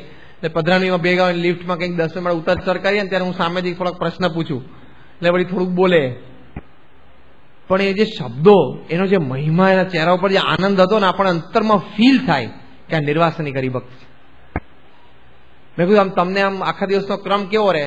તો કે કઈ નહીં સ્વામી, 81-82 સાલમાં 20 વર્ષ થયા એ વિધુર થયા કે પછી કોઠારી બાપાએ મને કીધું કે હવે આપણે ફરી વખત ત્રીજો સંકલ્પ ના કરો, સત્સંગની સેવા કરવી, તે કરું છું. તો એમના જે 16 ગામ છે ગઢના, એમાં એમને એકલાને સત્સંગ હતો. અને પછી કે આ બધા હરિભક્તો છે, પેલા હરિભક્તો ઘરે જઈને સત્સંગની વાતો કરું, સાંજ પડે એટલે 4-5 કલાક બધા સત્સંગ કરવા માટે જવું, તો રાત્રે પછી સુઈ જવું, સવાર ભાખરી બનાવી લઉં તો બપોરે રાત્રે ચાલે. પણ ગઢમાં આજે 16 ગામમાં સત્સંગ છે, અને આખા મુંબઈમાં 500 કુટુંબો એ 16 ગામના કળવા પટેલ બધા એમને સત્સંગ છે મુંબઈમાં, એના એકમાત્ર કારણ આ શંકરભાઈ છે. અને એ બધા હરિભક્તોના ઘરે અમે પધરામણી કરી, એમાંથી લગભગ 25-30 હરિભક્તોના ઘરે બધા મોટા મોટા હીરાના વેપારીઓ છે, અમુક તો બધા કરોડપતિ વેપારીઓ છે. એ લોકો એમને વાત કરી કે આ શંકરભાઈ અમારે ઘરે આવતા ત્યારે અમે ગાંડા ગણતા ઘરમાંથી કાઢી મૂકતા અને કહેતા કે પછી આવજો પછી આવજો, પણ અમારી છાલ છોડી નહીં એમને. તે ચોટ્યા ને ચોટ્યા રહ્યા, કંઈક પ્રસંગ આવે ને એટલે કે ચલો મંદિરે સ્વામિનારાયણના, અમે કે નથી આવું, જાણ તારા મંદિરે, એટલે 10 મિનિટ સત્સંગની વાતો કરીને જતા રહે. એ આવે ને તમે લોકો હાથે કરીને ટીવી ચાલુ કરી દે, એટલે કંટાળીને અડધો કલાક પછી જતા રહે. ટીવી જોતા બંધ ના કરીએ તોય બાજુ બેસીને કે પ્રમુખ સ્વામી આવ્યા છે, રોજ સાંજે સભા છે, આવજો કે કરે. આજે 500 કુટુંબોમાં આ એક વ્યક્તિના જે સત્સંગ છે. આ બધા વેપારીઓએ જે અમને વાતો કરી કે અમે શંકરભાઈને અપમાન કરી ઘરમાંથી કાઢી મૂકતા, તોય પાછા જોડી લેવા માટે આવે, ઘઉં લેવા માટે આવે, ઠાકોરજીનો પ્રસાદ આપવા માટે આવે. આજે 500 કુટુંબમાં ઓછામાં ઓછા 1500 વ્યક્તિ પૂજાપાઠ તિલક ચાંદલો નિયમિત કરે છે. એ 500 કુટુંબમાંથી અત્યારે 2000 મણ ઘઉંનો ધર્માદો દર વર્ષે સેવામાં આવે છે. આ શંકરભાઈના પ્રતાપ, એક જ વ્યક્તિ, વન મેન શો. આ તો બધી એને વાત નહીં કરેલી, બીજા બધાએ કરેલી. પછી મેં શંકરભાઈને પૂછ્યું, તમે આમ મેં તમને કોઈ પ્રવચન કરતા સાંભળ્યા નથી? એટલે હસવા માંડ્યા. મને કે સ્વામી આપણને 5 વાક્ય બોલતા નથી આવડતા. હવે બોલો કેવી રીતે સત્સંગ કરાયો છે? ડોક્ટર સ્વામી કે એના હૃદયમાં ભગવાન છે ને એટલે બધાને સત્સંગ થાય છે, એને બોલવાની જરૂર ના પડે. હું સવારે કેટલા વાગે ઉઠો? 4 વાગે ઉઠું. મેં કહું ભાઈ શું કરો તમે? કે 4 વાગે ઉઠીને બેઠા બેઠા માળા ફેરવું. તો મને કે કેટલી ફરે? એ કે આંખ ખોલું, આંખ બંધ કરીને માળા ફેરવતું ખોલું, પછી ત્યારે 5:30 6 જે થયા ઉભો થઈ નાવા માંડું. લે એકવાર આંખ બંધ કરીને 4 થી 6:30 સીધા. અને આપણે ચાલુ પૂજા આંખ ખોલ બંધ થાય વાંધો નહીં, 4 વખત તો ઘડિયાળ સામે જોવે. સ્વામિનારાયણ સ્વામિનારાયણ. 8:23 ટ્રેન પકડવાની છે. સ્વામિનારાયણ સ્વામિનારાયણ સ્વામિનારાયણ સ્વામિનારાયણ. જો વાત તો સાચી, એટલે બધા હસે છે, એટલે વાત તો સાચી છે. 8:23 ફાસ્ટ પકડવાની હોય, એમાં પૂજા તો પતી ગઈ, વાત જ પૂરી થઈ ગઈ. હવે આમ સ્વામિનારાયણ સ્વામિનારાયણ કરતા કરતા અને કે 4 વાગે આંખ બંધ કરીને માળા ફેરું, ખાટલા વડે ખોલું તો 5:30 પોણા 6 જે થાય પછી નાવા ધોવા જવું. બોલો આવો એમનો. કારણ કે રોજ સવારે પ્રાર્થના કરું, આપણા બાપાનો સંકલ્પ છે ને હૃદયમાં ભાવના કે કોઈ જીવનું ક્યારે અહિત ના થાય, એની માટે રોજ 5 માળા ફેરવે. બોલો આપણને તો જે આપણી પૂજાની 5 હરખી નથી પડતી, તો આવી બધી માળા તો ક્યાં વિચાર જ આવે, ટાઈમ જ ક્યાં મળે. અને રોજ રાતે કે ચેષ્ટા બોલીને, નિયમિત ચેષ્ટા બોલીને વ્યવસ્થિત છું. આમ ચેષ્ટામાં તમને આમ કેવું મહારાજની મૂર્તિનો આમ તમને આમ આભાસ થાય, આમ મહારાજનું સુખ આવે. આમ લિફ્ટમાં અમે ઉપર જતા હતા, 8મે માળે પહોંચ્યા છું, મેં આ વાત કરીને પૂછ્યું, 2 હાથ ઊંચા કરીને જે ભાવથી બોલ્યા એ કે સ્વામી ચેષ્ટા બોલું ત્યારે આમ સાક્ષાત મહારાજ મારી સાથે હોય ને એવું મને ભાવ થાય. મેં કહું બસ આ સુખ. આ સ્વામી બાપાએ કીધું છે ને, પર્વતભાઈ જે હરિભક્ત છે, વાત સાચી છે. અને છેલ્લે મેં એક પ્રશ્ન પૂછ્યો એમને. મેં કહ્યું તમને આમ કોઈ દિવસ આમ દુઃખનો અનુભવ થાય, આમ કંટાળો આવે, આમ નિરાશા થાય, આમ ઉદ્વેગ થાય, આમ બેચેની જેવું લાગે? હવે આપણને આ પ્રશ્ન પૂછ્યો હોય તો કે તમને છેલ્લે આમ દુઃખનો કે આમ લાગણી દુભાણી હોય, કે આમ નિરાશા આવી ગઈ હોય, કંટાળો આવી ગયો હોય, ડિપ્રેસ થઈ ગયા હોય, આમ લોમાં આવી ગયા હોય, એવો તમને અનુભવ થાય છે કે આમ છેલ્લે ક્યારે થયો? તો આપણે ઘડિયાળ સામે જોઈએ, કેટલા વાગ્યા? 11 ને 11માં 5ની એક વાત કરું, હમણાં 5 મિનિટ પહેલાની. હવે પડે ઝાટકા આવતા હોય. મિનિટ પહેલાની વાત કરું કે શંકરભાઈને પૂછ્યું કે આમ તમને આમ કેવું અંતરમાં આમ કોઈ દિવસ દુઃખ ઉદ્વેગ થાય, નિરાશા? એ કે સ્વામી મહારાજની દયા છે, કોઈ દિવસ ખબર જ નથી નિરાશા કોને કહેવાય, કંટાળો કોને કહેવાય, દુઃખ કોને કહેવાય, ખબર જ નથી. કે લો કશું જ નહીં. જો આ સ્થિતિ છે, એટલે મહારાજના વખતમાં આવા નિર્વાસનિક હરિભક્તો હતા, આજે પણ સત્સંગમાં આવા નિર્વાસનિક હરિભક્તો છે. અરુણભાઈ પટેલની આપણે વાત કરેલી, પેલી સ્કૂટરની ચાવી વાળી, ગઈકાલે આપણે વાત કરેલી ને, પેલી ચાવીમાં સ્વામીએ પૂજન કરેલી, સ્વામી ચાવી લઈ લીધી. આપણા આણંદના સંયોજક છે અરુણભાઈ પટેલનો દીકરા, સાધુ છે, પેલું ગાય છે સરસ. એ અરુણભાઈને સ્વામી બાપાએ વિદ્યાનગરની સભામાં ઉભા કરેલા. સ્વામી કે આપણે પર્વતભાઈના દર્શન કર્યા નથી, પણ અરુણભાઈના દર્શન કરો, પર્વતભાઈ જેવા હરિભક્ત છે. પર્વતભાઈની વાતો 3 અવસ્થામાં મહારાજના દર્શનની વાતો છે. ત્યારે સ્વામી અરુણભાઈની વાત કરેલી. તો જો આવા હરિભક્તો છે. અને વીરચંદ મોદીના આપણે દર્શન કર્યા છે, ખેરાલુના પ્રમુખ વિવેકસાગર સ્વામી છે ને, આખા ફાઇલમ છે ને, આની આ એક સ્પેશિયલ ફાઇલમ છે, જે પ્રાપ્તિના કેફ વાળા હરિભક્તો હોય ને, 24 કલાક આનંદ. ચિત્તરંજન કાકા છે લંડન, મહારાજ સ્વામી 24 કલાક એમને આનંદ. વિવેકસાગર સ્વામી આ લોકોના આખા ગ્રુપનું એક નામ પાડ્યું છે. વિવેકસાગર સ્વામી સ્પેશિયલ નામ પાડ્યું છે આ ગ્રુપનું, વગર પીધે પીધેલા. આ બધા કેવા કહેવાય? વગર પીધે પીધેલા. 24 કલાક નશામાં રહેતા હોય મહારાજ સ્વામી, એ બધા 24 કલાક કેફમાં રહેતા. વીરચંદ મોદી એવા જ 24 કલાક એને કેફ, એનો આનંદ જ ઓછો ના થાય. તો જો આવા હરિભક્તો છે, આ સત્સંગનું ફળ છે. આ તો કે સ્વામી અમારા સત્સંગમાં મહારાજની ખૂબ કૃપા. જો બૌદ્ધના 99% હરિભક્તોની આ વાત કરું છું કે સ્વામી અમારા મહારાજની બહુ દયા. કે આપણે પૂછ્યું આમ શું? કે જો સ્વામી ઘરના ઘર થઈ ગયા, પછી દીકરાની ઘરવાળાની તબિયત બહુ સારી રહે છે, હમણાં દીકરાનું લગ્ન ગોઠવાઈ ગયું, સરસ થઈ ગયું. બીજો દીકરો છે, એને પણ કોલેજ હમણાં પૂરી કરી લીધી, એને પણ સારી નોકરી મળી ગઈ. અને સગાવાલામાં વેપારમાં આપણે બધું સારું ચાલે. મહારાજની બહુ દયા ખરેખર. લો પતી ગયું. હવે આવો તો જેને સત્સંગ નથી, નાસ્તિક છે ને, સત્સંગ નથી એવું નહીં, નાસ્તિક જળ મોટા ભગવાનને ગાળો દે છે, એવાય ઘણા આના કરતા વધારે સુખ ભોગવે છે. નથી ભોગવતા? એના પૂર્વનું કર્મ હોય ભોગવે. તો કે આમાં મહારાજની કૃપા નહીં સમજવાની. મહારાજની બહુ કૃપા થઈ કે તો કે શું 10 વર્ષથી એમાં લગ્ન થયા નતા થયા, અક્ષરદેવીની માનતા માની તો દીકરાનો જન્મ થયો. સારું છે, અક્ષરદેવીના પ્રતાપે જ થયો છે, એની ના નથી. એટલે મહિમા સમજવાનો અક્ષરદેવીનો. પણ એટલામાં મહારાજની કૃપા નહીં સમજવાની કે આ દીકરા નતા થતા, 10 વર્ષે દીકરો થયો, મહારાજની કૃપા થઈ. કારણ કે અમારા દીકરાનો દાદાનો અક્ષરની પ્રદક્ષિણા માનીએ છીએ, માનતા રાખે છે. કૂતરા કૂતરીઓ ક્યાંક માનતા રાખે છે રાખે છે માનતા? આ કૂતરા ગધેડા બધા માનતા રાખે છે અક્ષરદેરીની? અરે છોકરા થાય ના થાય, વ્યવહાર ઓછો હોતા થાય, નોકરી આવ જાય, કઈ સત્સંગનું ફળ નથી.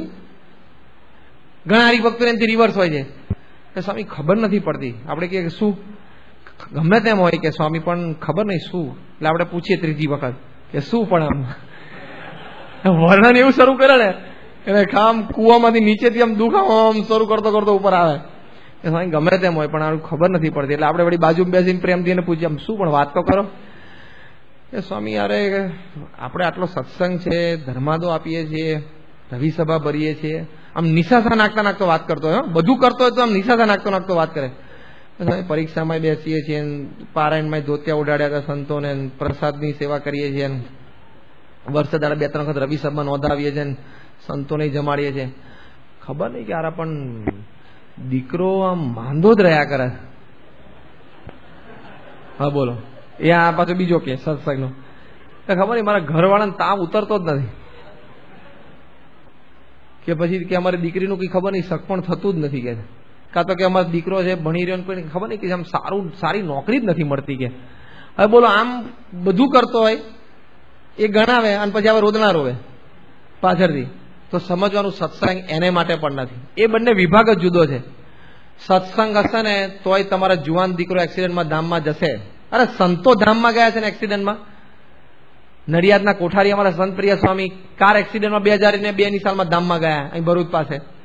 પેલા યજ્ઞચરણ સ્વામી, પેલા યજ્ઞ સ્વરૂપ સ્વામી ના પણ પેલા ગોંડલના સંત હતા, અહીંયા મોઢે કોડ હતો હમણાં જ. એ 2001ની સાલમાં ભુજમાં કાર એક્સિડન્ટમાં એ ધામમાં ગયા. તો થાય એવું, બની શકે એવું, એમાં શું મોટી વાત છે? એટલે વ્યવહાર ને સત્સંગ બે જુદી જ વસ્તુ છે. કે અમે સત્સંગ કરીએ એટલે અમારા ધંધામાં ખોટ ના જાય એવું નથી, જાય ખરી. હવે સત્સંગ કરીએ એટલે અમે માંદા ના પડીએ એવું નહીં, થાય ખરું. કેન્સર આવશે, બધું જ આવશે, તમને અમને બેયને હાર્ટ એટેક આવશે. જુવાન છોકરો ધામમાં જશે, દીકરી સાસરેથી પાછી આવશે, બધું થાય. આ તો વ્યવહાર છે, આ તો બધા લખણે કરીને થાય છે, સ્વભાવે કરીને થાય છે, અને આપણી વાસના કરીને થાય છે. સ્વભાવ, કર્મ અને લક્ષણ અને આ દેહ કરીને અદભુત કાર્યો, એનાથી થતું હોય ને આ બધું અદભુત આપણે શૌર્ય ભર્યા કાર્યો કર્યા હોય પૃથ્વી ઉપર, એ થતા હોય આ બધું. એને ને સત્સંગને કોઈ લાગે વળી. સત્સંગનો હેતુ એક જ છે, પ્રથમનું 70મું વચનામૃત. બહુ જ સરસ વચનામૃત શ્રીજી મહારાજે કહ્યું છે. પ્રથમના 70મા વચનામૃતમાં મહારાજ કહે છે સત્સંગ કરવો તે કેવળ જીવના કલ્યાણ માટે કરવો, પણ આ લોકની કોઈ અપેક્ષાએ સત્સંગ કરવો નહીં. આ વાક્ય શ્રીજી મહારાજે પ્રથમ 70માં લખ્યું છે. કેવળ જીવના કલ્યાણ માટે કરવો. સત્સંગ આપણે એના માટે જ છે. એટલે પ્રમુખ સાંઈ મહારાજ બોલ્યા છે, એ વાક્ય ખાસ આપણે યાદ રાખવાનું. સ્વામી ઘણી વખત બોલ્યા છે, સ્વામી કે આ લોકનું તો તમારું થયું કે ન થયું, પણ તમારું પરલોક અમે બગડવા નહીં દઈએ. બસ તો આટલી ગેરંટી કોણ પૃથ્વી પર આપણને આપે? પ્રમુખ સાંઈ મહારાજ અનેક વખત બોલ્યા છે કે આ લોકનું તો તમારું